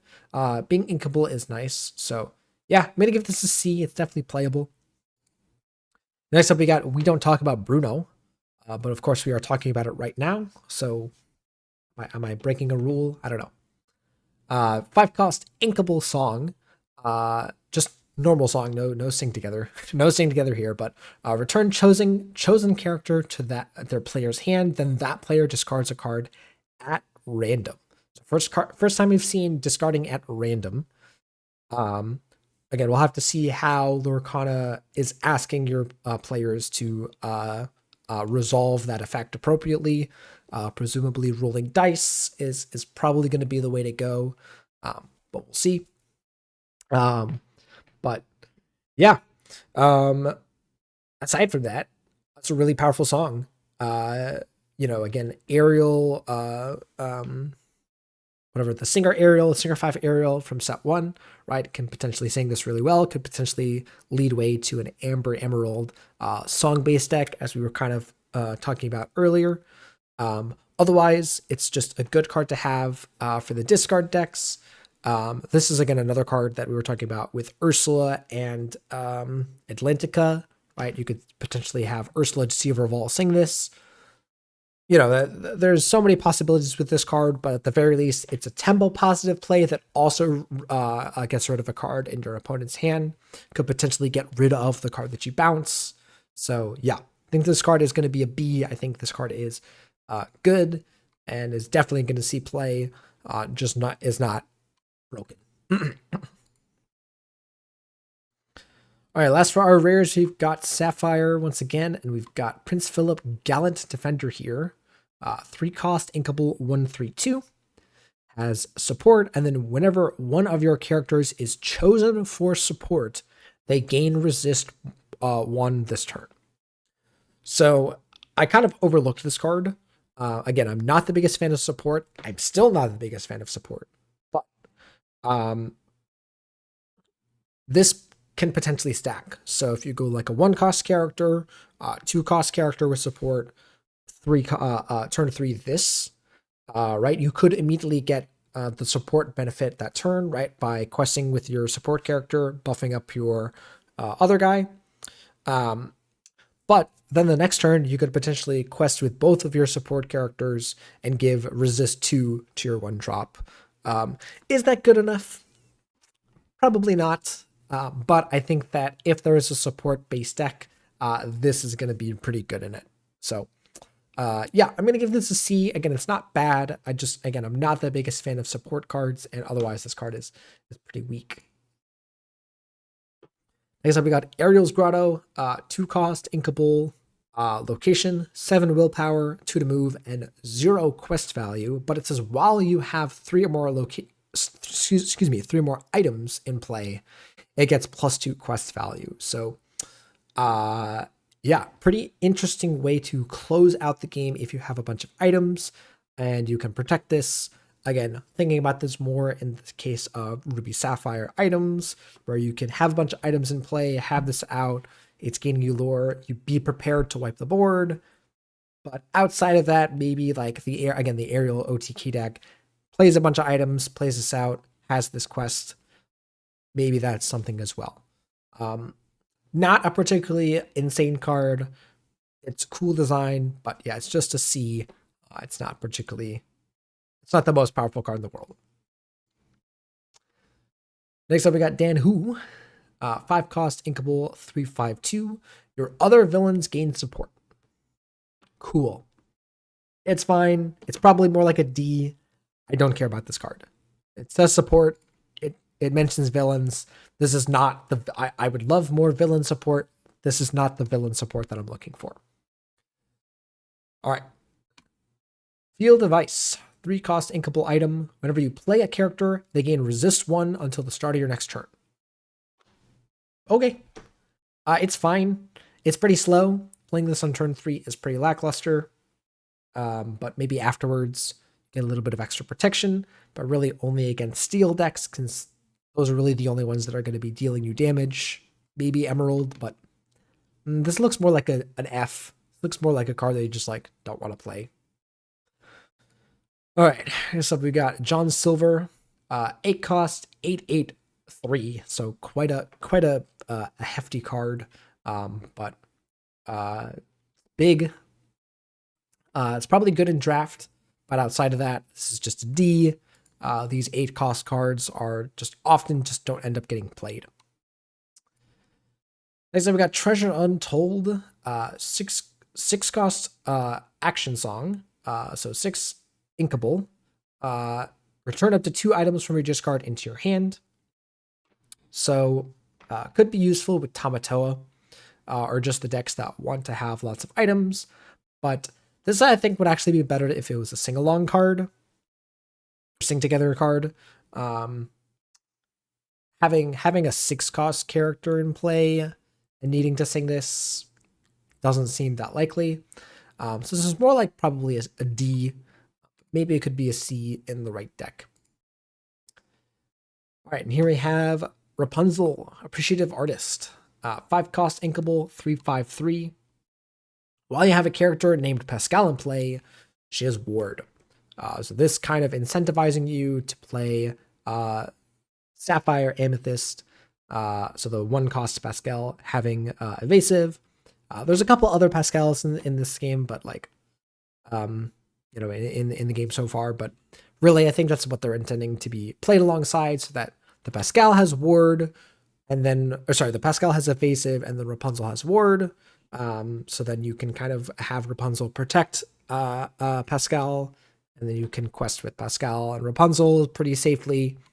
So I like that they're incentivizing people to kind of try out other color combinations that they haven't in the past, and kind of incentivizing them through different means. Right, so that combination is only a combination that can happen in Sapphire, Amethyst Sapphire. So maybe it's good, but in terms of the card itself, it's just a C. Okay, that is all of our rares. Time to check out some super rares. All right, onto our super rares here. This is probably where we're going to start seeing more B's and A's. So we got Flynn Rider Frenemy, 2 cost, 2/2/1. At the start of your turn, if you have a character in play with more power than each opposing character, gain 3 lore. Wow. Yeah, that's right up to a B for me. Again, it's not going to be an A, but yeah, Ruby is already a color that wants to be having stronger cards in play than your opponent. You don't even have to quest with this, right? It's just you let it sit here. You play more powerful characters, and bam, you got some powerful dudes. Obviously, like in the dream scenario, you play this on 2 after your opponent plays like a Lilo, and then their next play is, I don't know, like a 2 cost character with 1 or 0 like 0 to 1 power, and you just instantly get 3 lore, and you just answer those cards, and you just are feeling super good. But in the grand scheme of things, yeah, you're gonna play this.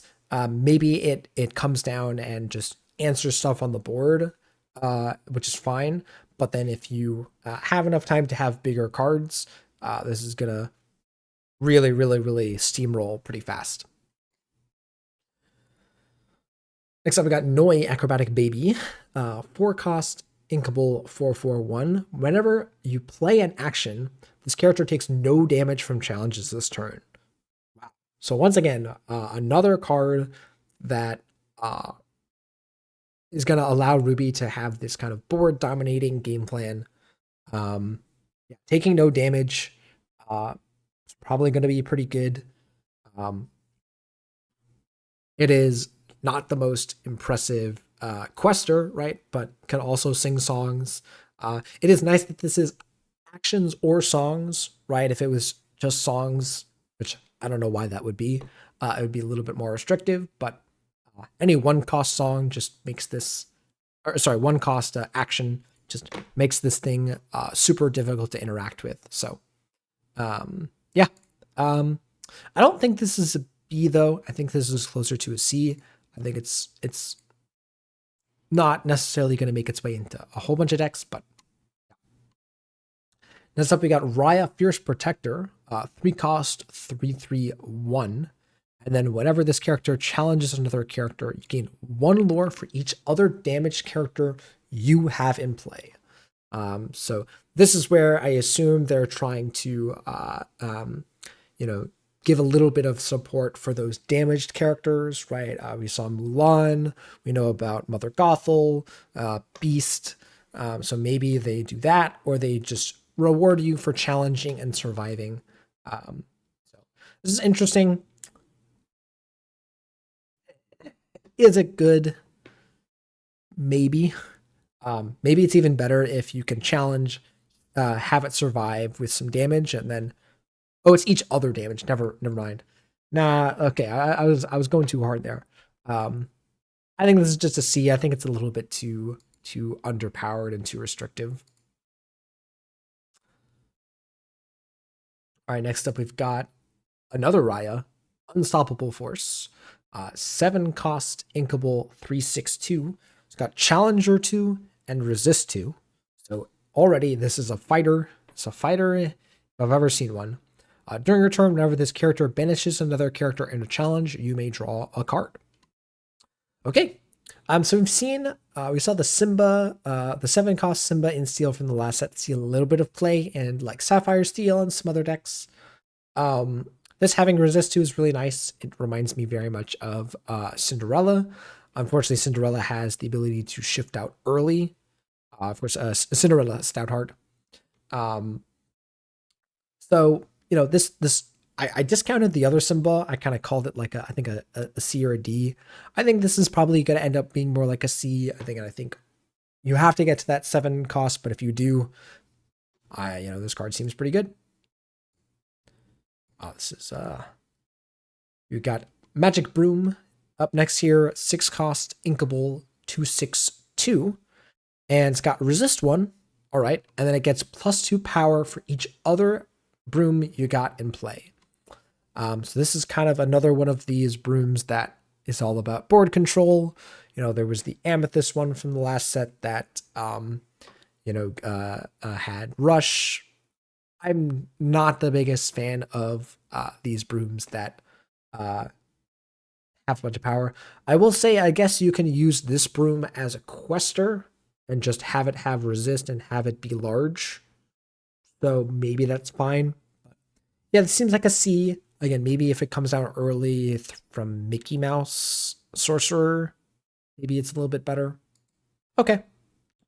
It's probably fine. It's a C. And then next up, this is the one that they showed off pretty early in spoilers. Aerial Sonic Warrior, 6 cost Inkable, 382, Shift 4. Whenever you play a song, you may pay 2 to deal 3 damage to chosen character. Oh boy. All right. So this card is really, really strong. It works decently well with a lot of the cards already in Amber Steel Song. So again, this is where I get into it. Just feels like every single card I'm talking about is designed to buff up Amber Steel. You can play it over top of the Aerial Spectacular Singer, or the other Aerial that was shown in this set as well. Immediately use it to sing a song. If it survives, which it probably will because it has 8 willpower, you can immediately sing another song, pay 2, and just start pinging off your opponent's characters. Note that this is not a once per turn effect, so you can do this multiple times if you have multiple singers. This card is definitely going to be a B. Again, it's not an A for me. It's only in these song-based decks that this card is really going to perform well. But yeah, just another amazing card for Steel Song. Why not?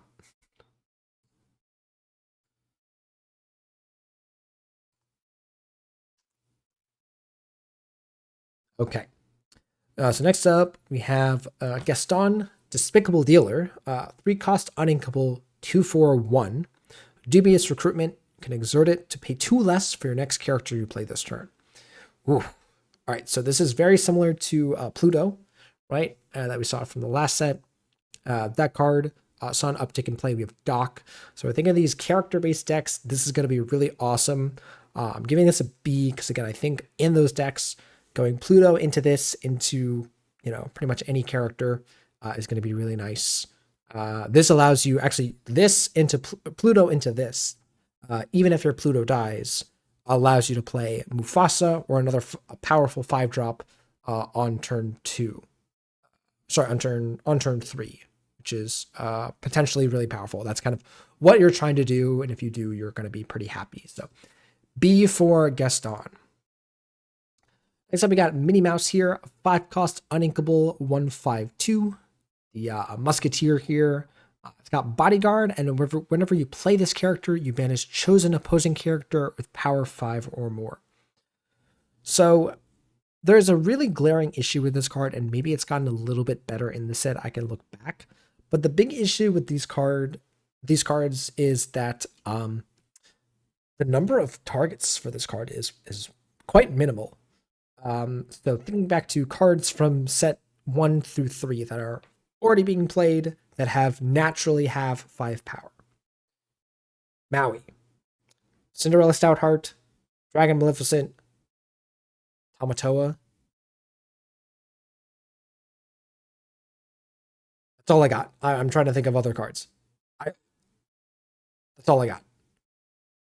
Right. So again, maybe there are a couple more cards in this set that have this text, but I struggle to think of a lot of targets for this card. So again, I think this card is going to end up being more like a C. The Bodyguard is nice. The 1 power on this card really hurts. I feel like they could have made it a 2/5, and that would have been totally fine. Yeah. I'm giving this a C. I'm pretty unimpressed with this card. Yeah. All right, next up we got Mirabelle Madrigal, 5 cost, uninkable, 3/5/2. Again, it's got that magical subtype support, and then whenever this character quests, your other magical characters get +1 this turn. So again, this is kind of like the top end for the magical deck. I find the support on this card super laughable. Besides that, it's fine. It's a C. For those hoping that a magical deck emerges, I find it very unlikely. I just don't see enough support in this set to make a competitive magical deck possible. All right, next up, moving on to Amethyst, we got Bruno Madrigal, 4 cost, inkable, 3/3/1. It's got evasive, and you can exert it to name a card. Then reveal the top card of your deck. If it is the named card, you put that card into your hand and you get 3 lore. Otherwise, put it on top. So this card, there's seen a couple of these cards that pay you off for manipulating the top of your deck and right setting up the top card of your deck. You got the Sorcerer's Hat, right? This card is a little bit better than the Sorcerer's Hat in that, first of all, it's got evasive, which is nice, but then also it actually draws the card. The other funny thing that I'm realizing about this card is that it's pretty good in multiples, where if you have 2 of them, you activate the first one, you look at the card, you guess, right? You can always just like guess. If you get it wrong, the card goes back on top of your deck, where you can just activate the other one and you have the right card. So that's pretty funny. Yeah, this card gaining 3 lore every turn and drawing you a card. It's probably actually going to be good. I was originally looking at this card and thinking it's pretty bad, but I'm actually pretty excited to see if I can make this card work. That being said, I don't think this card is insane. Again, it's not an A or a B. It's just a C, but I do like the card. It is kind of funny.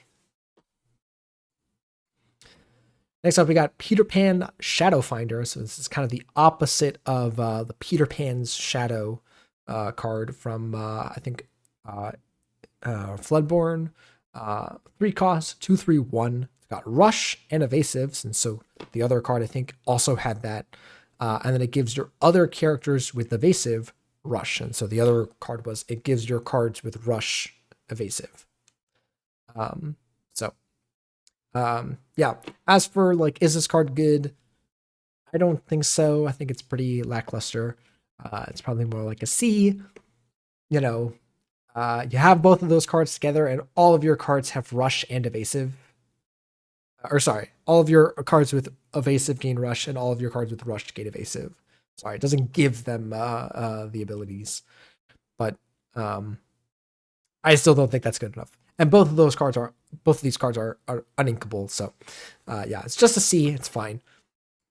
All right, onto a pretty exciting card here. I actually really like this card.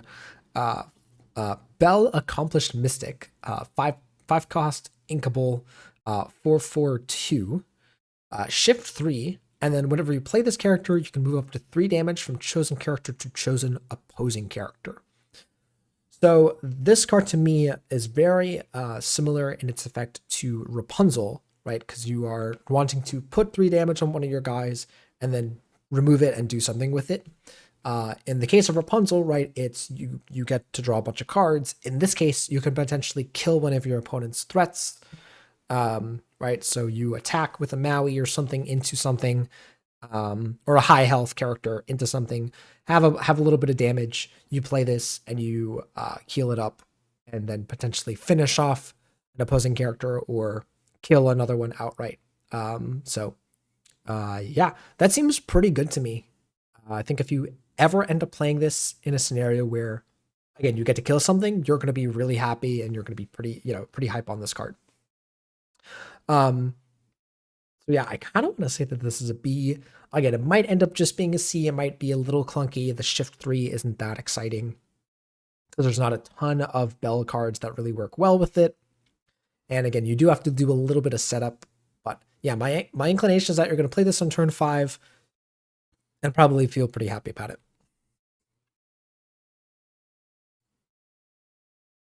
All right. Oh, all right. So here's a Zeus and Emerald. So I was looking at for the Hera card, seeing if there are any Zeuses and Emerald, and now here we go. So we've got Zeus, Mr. Lightning Bolts, 3 cost inkable, 0/5/2. It's got target practice. Whenever it challenges another character, it gets power equal to the power of chosen character this turn. So any character on the board, it just copies its power and takes something out. So at the very least, it probably copies the power of the thing that you're challenging, and probably has enough to take it out, and probably survives because it's got 5 willpower. Yeah, seems like a pretty good Emerald card if you're trying to deal with the board. So yeah, it's at the very least a C.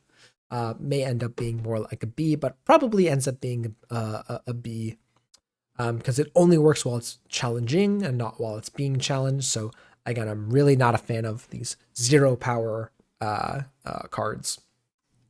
So yeah, probably just gonna end up being a C. Next up, we got Pete, Born to Cheat.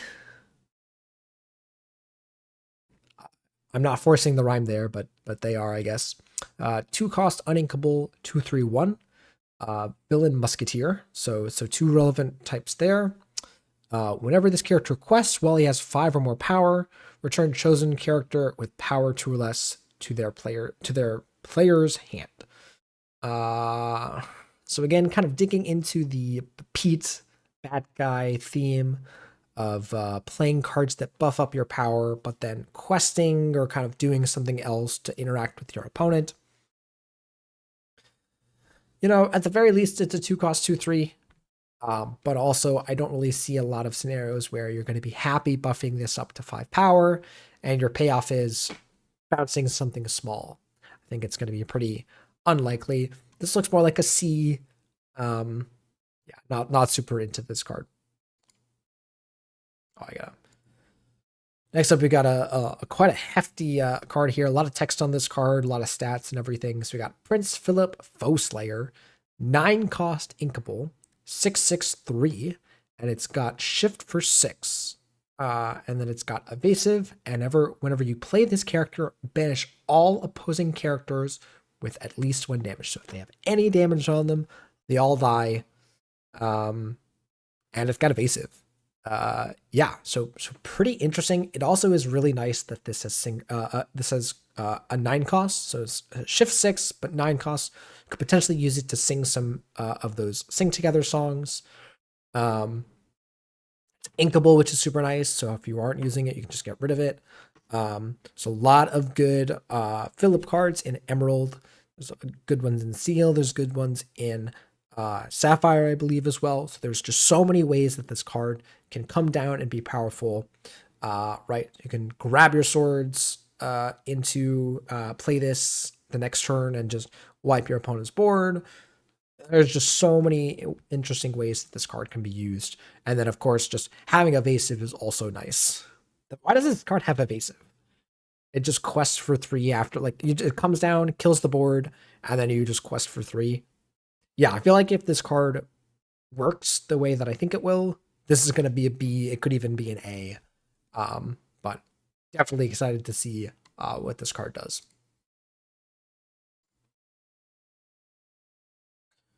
All right, and we actually end up having 4. Again, I'm not sure why we have this distribution. Again, it might just be the way it is, but it's fine. Oh, this is a rare. Okay, so this is a rare. For some reason, this ended up in the super rare slot again. These people are doing all of this on our own account, so I'm not bashing these people for this. This is totally fine. We can talk about this real quick. It's actually another card that I'm excited for. Triton Discerning King, 3 cost, uninkable, 3/3/1. Exert it to banish one of your items, so you can only use it to banish one of your own, but you get 3 lore. Essentially, quests for 3. So popsicle, like banish one of your popsicles, get 3. Feeling super good. I got very good in the aerial combo deck, in any of these Sapphire decks that are making use of their items and want a way to get some good lore. So I think this is probably a B, actually. I think I'm pretty excited to see what this card does. Speaking of more item stuff, we've got Aerial Treasure Collector. 6 cost, uninkable. So that's a little shaky. But 3/4/3. It's got Ward, and while you have more items in play than each opponent, it gets +2 quests. So quests for 5. Quests for 5. Yeah. So this to me is almost kind of like they are, I don't want to say they're power creeping, but they're kind of making a different version of Aerial. What's It Collector, where you can play this, have a bunch of items in play. It's protected since it has Ward, immediately quest for 5, and then, if your opponent wants to kill it after that, fine. Right, so this seems like, again, a better way for these item decks to close out the game than Aerial What's It Collector, where you would have to play several items in a row in order to get the value, whereas here, you'll probably have more items than your opponent if you don't, something weird is happening, right? And so, yeah, you could actually just have 1 item in play. Your opponent can have no items, and boom, like, you're good. Yeah, I like that a lot. Yeah, I think this is going to be a B for me. I think, again, it seems pretty strong in the item deck. And yeah. Oh, shoot. All right. Next up, we got Aurora. So again, we saw the Aurora with Ward earlier in Sapphire. Let's see kind of what they're intending to use it with. So this is 4 cost, inkable, 3/3/2, shift 2. Your opponent's your opponent can't choose your item, so it essentially gives your items Ward. I don't know again if the translation here is messed up, but you can exert it and one of your items to look at the top card of your deck and either put it on top or the bottom of your deck. Again, I don't know if I'm misreading this card. Let me see if I'm misreading this, but assuming I'm not, this doesn't seem that exciting. Okay, so looking at the forms and everything, yeah, that is what the card does. So this is pretty lackluster. Like, giving your items a word is nice. This secondary ability is super minor, though. Maybe there could be, again, a deck that cares about items that much. Again, we don't know. Yeah, it seems just like a C for me. Not particularly excited by that. All right, next up, Anna Truehearted. 4 cost, inkable, 2/4/2. Whenever this character quests, your heroes get +1 quest this turn. Awesome. So again, this is a solid card for the hero deck, assuming that it ends up being good, playable. Again, I'm just going to give this a C for now, but again, could move up to a B if heroes end up being pretty good. All right, and I believe that is it for super rares.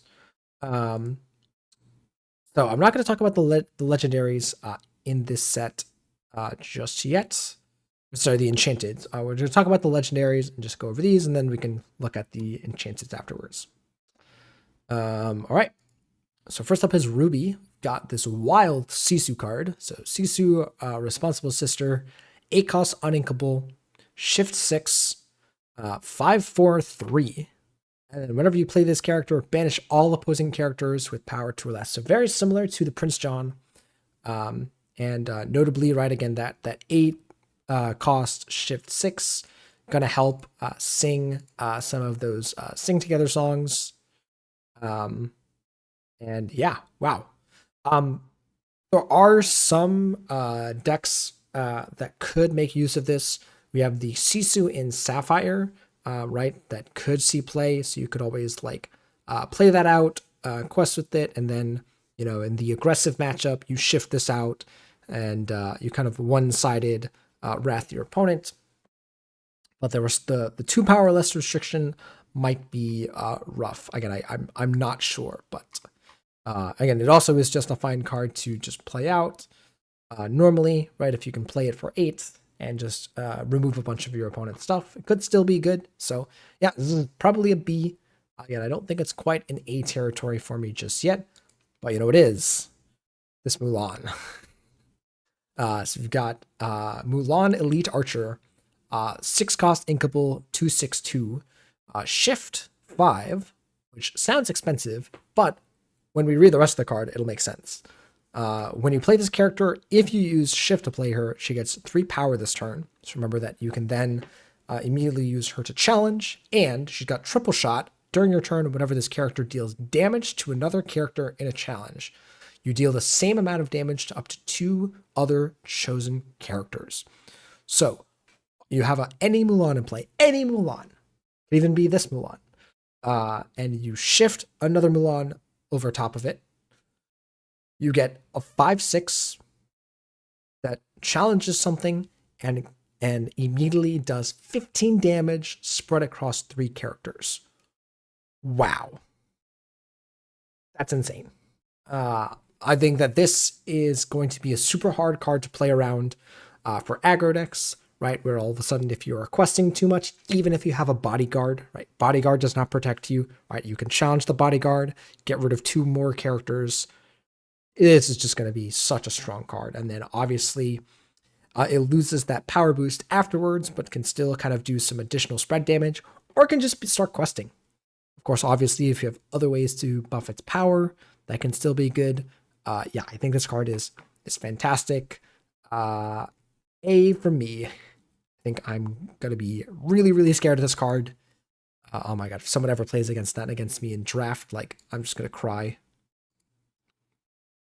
All right, onto our Steel Legendaries. We've got Piglet, Sturdy Swordsman, 5 cost, uninkable, 3/5/3. So kind of an impressive stat line for a Piglet card. Resist 1, and then while you have no cards in your hand, this character can challenge ready characters. So a bit of a strange card when you look at it. Resist 1 is nice, so you can play this card to out onto the board, start questing with it. It's going to be pretty hard for your opponent to kill it immediately. And then obviously, if there's ever a scenario where you have no cards in your hand and you want to start answering your opponent's board, this can pretty easily be there as well. This is kind of an interesting all-around card, and again, that is something that Steel likes to do. They kind of like to play out their stuff, quest, and then maybe also try answering some things. So yeah, this looks like a B. I think it's generic, so it fits into a lot of decks, but it's also not really performing any one thing particularly well. Again, kind of going back to that Mulan card, right? That Mulan card comes down and does its job immediately and does it super strongly and efficiently. This card can kind of come down, can get killed by Madame Medusa, again, can just get Be Prepared and Wrath. So, you know, there's some difficulties there, but in the scenario where you're questing with this, you're pretty happy.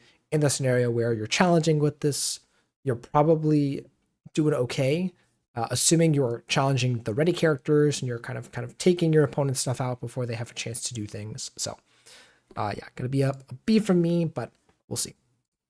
This card I'm really excited for. Donald Duck Buccaneer, 4 cost, inkable, 3/4/1. So first of all, bunch of relevant types on this card. We got Hero, relevant. Pirate, relevant. Captain, relevant for Smee.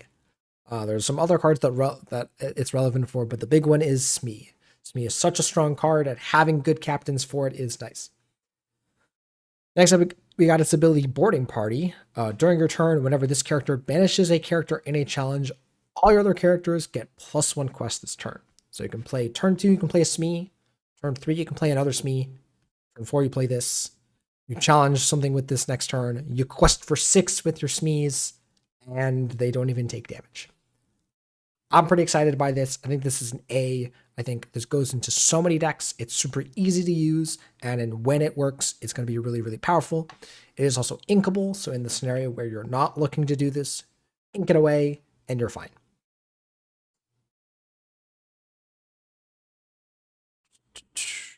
All right. Next up, we got our Amber Legendaries here. We've got the one that I was kind of alluding to earlier in Cinderella Melody Weaver. 5 cost, inkable, 1/5/2. It's got Singer 9. So any of the songs, except for the 10 cost one, right, can easily sing those Sing Together songs, and pretty much any song in the game, except for that one. So pretty powerful there. And then whenever this character sings a song, your other princesses quest for +1 this turn. So yeah, nice to see this card. So first of all, love this art. Very, again, classic Disney art. It's got that hero and princess tag, and then it is additional support for princesses. There's a lot of different ways that you could do that. And then, of course, again, that singer text there, super, super strong. There's only, again, one song in the game that it can't sing, and I think you'll be fine with that. Or sorry, can't sing by itself, I should say. Next up, we've got Mickey Mouse Musketeer Captain here. So 7 cost, uninkable, 3/6/2. It's got shift 5, and then I really like seeing this here. It has a bodyguard and support, but you notice that it doesn't have the reminder text, right? And for those that don't know what I mean by this, reminder text is the text in the parentheses that is the kind of extra text that they use to describe what the mechanic does, right? So in this case, shift 5, right, has that reminder text of you may pay 5 to play this on top of yada yada yada, right?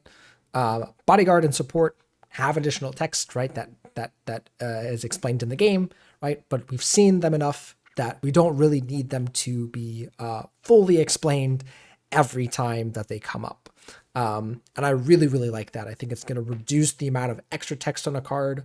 Again, at this point, we're getting to the case where most players should understand what bodyguard and support mean. And shift, by the way, for that matter. I think at this point, we don't need the shift. I think I would have rather them not put the shift 5 reminder text. I think I would have rather them just have shift 5, maybe put support, like support, explain the support mechanic, because sometimes people don't exactly understand that. But yeah, I really, first of all, really like that we're kind of getting to a place where we can kind of remove some of the extraneous text on cards. All right, on to, sorry, the other ability. When you play this character, if you shift, you may draw a card for each character with bodyguard you have in play. So at the very least, you are drawing a card since this card has bodyguard. And then, you know, anything else is just icing on the cake. As for, you know, how good this card is, again, it doesn't do anything by itself particularly well. The Musketeer deck has a lot of bodyguards, so maybe they like it. Probably fine. I think I'm going to give it a B. I think it's going to be good, but I don't think it's going to be outstanding.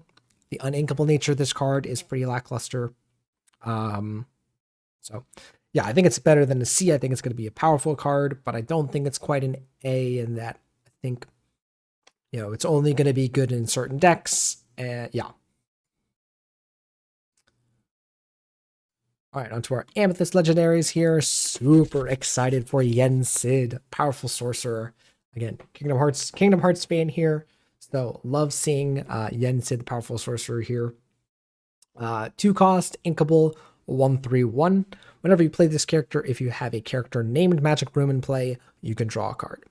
So first of all, initially we were not super high on this ability because we couldn't really see a scenario where you played this and drew a card. Play this on turn 2 and drew a card because we had no 1-cost broom in the game. Now we have the one that we saw earlier in Amethyst. Super excited, so you can play that into Yen Sid. You can also use the Broom's effect, right, of drawing a card. So potentially a powerful play. So yeah, if you ever draw a card with Yen Sid, you're going to be pretty happy. And then Arcane Study, if you have 2 more Brooms in play, he gets +2 quest. So questing for 3 with your 2-drop, like we see with things like Pinocchio, feel awesome. So yeah, I think this is going to be I want to say this is an A. Obviously, it's not. I could say it's a B because I think it's going to be good. But it's probably going to end up being more like a C because, again, it's only good in the Brooms deck. So take that as you will. All right, Ursula, Sea Witch Queen, the headliner card of the set. The big Mamma Jamma, here to ruin everyone's day. So 7-cost Inkable, or 7/3. Shift 5. Whenever this character quests, exert chosen character. So potentially useful at tapping down your opponent's characters and using them to challenge. And then it also says other characters can't exert to sing songs. So potentially really powerful to play against any deck that is trying to abuse the song mechanic. Again, Amber Seal Song is pretty nice. You can also play it against, steel decks trying to use Along Came Zeus. There's just so many decks that are using the song mechanic to their advantage, and this just immediately shuts that off. Now, that being said, it does also shut this off for yourself. So the only character that can sing is this Ursula, which is pretty unfortunate that it has to do that. Now, again, presumably you're playing this in a deck where only either you're not playing a bunch of songs or you're using this to sing something, which is fine. But yeah, presumably you're going to be using this to quest, tapping down your opponent's characters, challenging them, and then this 4/7 body will have an easy time closing out the game. So yeah, this looks like an A to me. I think it's gonna have a huge effect on the meta, turning off songs. We kind of needed a way, an anti-song card. We needed a way to kind of punish people for relying too much on songs. So yeah, I think that's gonna be pretty good. Okay.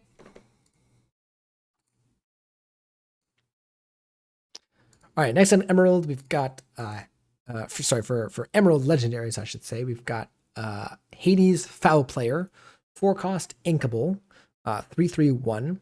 It's got down to business, banish one of your other characters, play a character with the same name as the banished character for free. So this is kind of similar to the Mickey Mouse Trumpeter from the last set, which I kind of prefaced, right, and said that, hey, like this is a trap. This is a card that is going to look really good, but is not going to play well. And it was also a legendary, right, I might add. So I think this card is going to be mostly the same. I have seen some people try to make this card work. I think this card is a little bit different in that it is inkable, so you can kind of build around it, maybe, and just kind of ink it if you don't end up being in a situation where you can use it. People kind of messing around with trying to, use this to abuse shift cards. There's also other cards that don't have the shift mechanic, right, but have a smaller counterpart. So people talking about the Emerald Tamatoa. You can play an Emerald Sapphire list and immediately play a large Tamatoa on turn 5, I guess.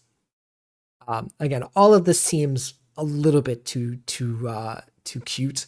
My guess is that, again, this is going to end up pretty close to where the Mickey Mouse Trumpeter ended up, which is at an F. Did I give it an F or did I give it a D? Whatever I gave it, that's what this is getting. I think this will be not meta relevant. I think it's going to be pretty lackluster. I'm ready to be wrong. I could be wrong. This could be pretty decent. There's a lot of again things that make this card a little bit better. Being inkable, being a 3/3. Those are two things that are nice. But then there are also things that require a more difficult activation. So needing another character already on the field, and it has to play the other card in your hand, and you have to have all those cards at the same time, and this card has to live. So yeah, I just think it's not happening. What is happening though is this Diablo Devoted Herald. This is quite a awesome card. 3 cost, uninkable, 2/2/1. It has shift, discard an action card. So again, that kind of extra clause, a little bit restrictive, but again, you could also just play this card straight up. It's got evasive, and during each player's turn, whenever they draw a card while this card is exerted, you get to draw a card. So this is kind of interesting. I'm actually realizing that if you quest with this and you just pass, you also draw a card. Like just their normal card for the turn, you get to draw as well, which is kind of wild. So yeah, I think this card is an A. It's one of the most powerful cards in the set. Now, obviously, like there are some potentially bad cases for this card where if you play this card and then they Whole New World, you might get milled out, right? You're going to draw 14 cards, which is pretty wild, and then right you're gonna do. I guess the other option is that you can just not draw. It is an optional effect, so you can just decline.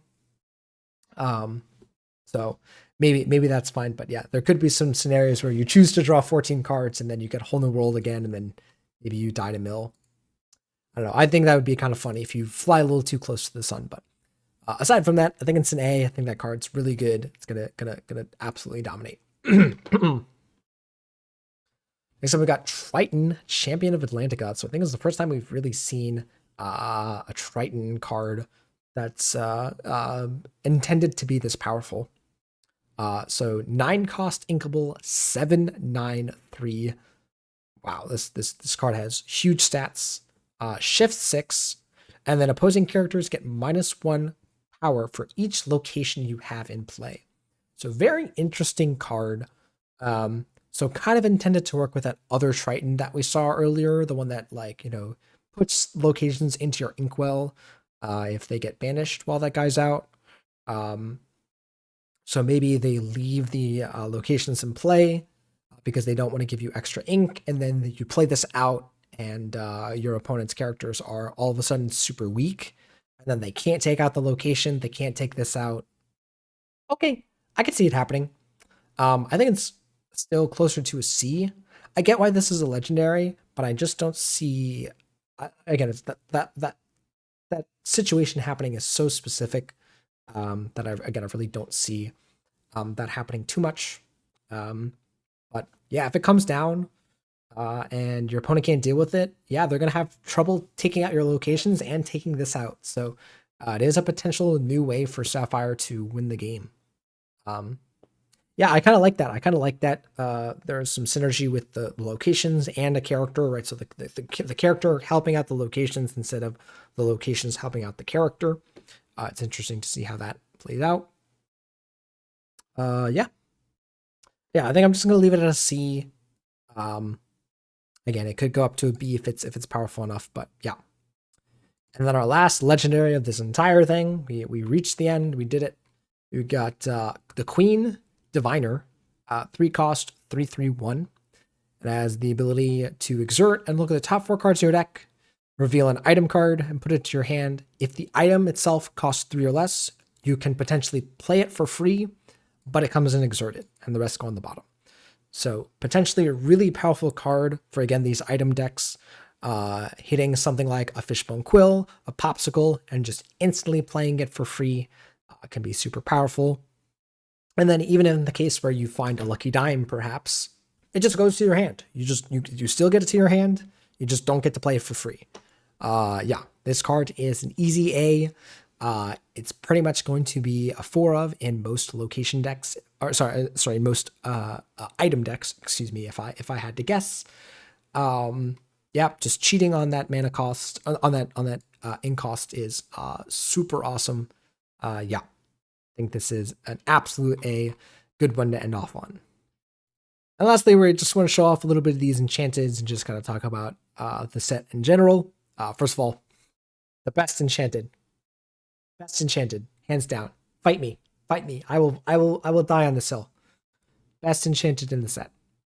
Um, it's nice that we have a bunch of these now that we have varying card types. Again, in Inklands, they now have added it so that you can have enchanted of non-characters. Right in the first two sets, it was only characters. Now we got things like Ariel's Grotto, cool looking location. Look at this family, and nice, pretty artwork there. Of course, Ariel. I think people were complaining that there's no. Oh, there is a Cinderella. Yeah, this has an enchanted. There was a complaint that like someone didn't get one character didn't get a good enchanted, but I think all of these look great. Sea Witch. We don't talk about Bruno, so there's a couple of good songs. Of course, that Queen. Not sure why we have the Wall as a. I don't think I'm particularly excited by the Wall. There was the second star to the right. Yeah, there's a Diablo. Right, excited about this artwork. Wow, I think this is gonna look super good when it's nice and shiny. Yeah. But in terms of the set overall, I think yeah, I'm a little bit confused about some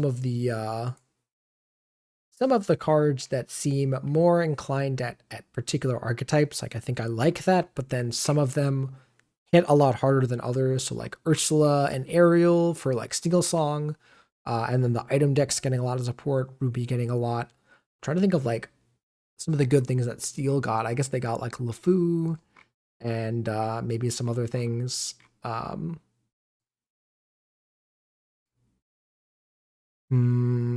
Like maybe the Raya. The I guess the Broom deck got a lot of support. So I think this set did a good job of introducing potential new archetypes like heroes and brooms and making those more competitive. The item decks, right? Item centric decks, making those more competitive. Um, but yeah, maybe it did a little bit too much with making Steel Song and Ruby more powerful. Um, so just my 2 cents, but I am excited again, as I am for always for the new set. Should have box openings and stuff like that in the coming weeks. Of note, again, for the people that are preparing for the Lorcana challenges, the one in Atlanta coming up, this set will not be legal for that, so you don't have to worry about that shaking up the meta and causing chaos or everything. Those cards are going to have to wait at least to make its way into competitive play. Obviously, I can't speak to what'll happen at your local game stores, but yeah, so we should have a little bit of time to kind of get a scope of what's going on. Cool. All right, that's gonna do it for this Ursula's Return set review. Again, let me know what kind of cards you guys are excited for in the comments. If you guys are watching on YouTube, remember to like, comment, subscribe. It does me a big solid. And if you're watching on Twitch, also feel free to leave a follow. Been streaming pretty regularly, again, as I'm preparing for the Lorcana challenge in Atlanta. I'll be going to that. Come say hi. I'm nice, I promise. But yeah, let me guys know what you guys are excited for in set 4, and hope you guys open well and are excited for more Lorcana action. All right, guys, see you in the next video.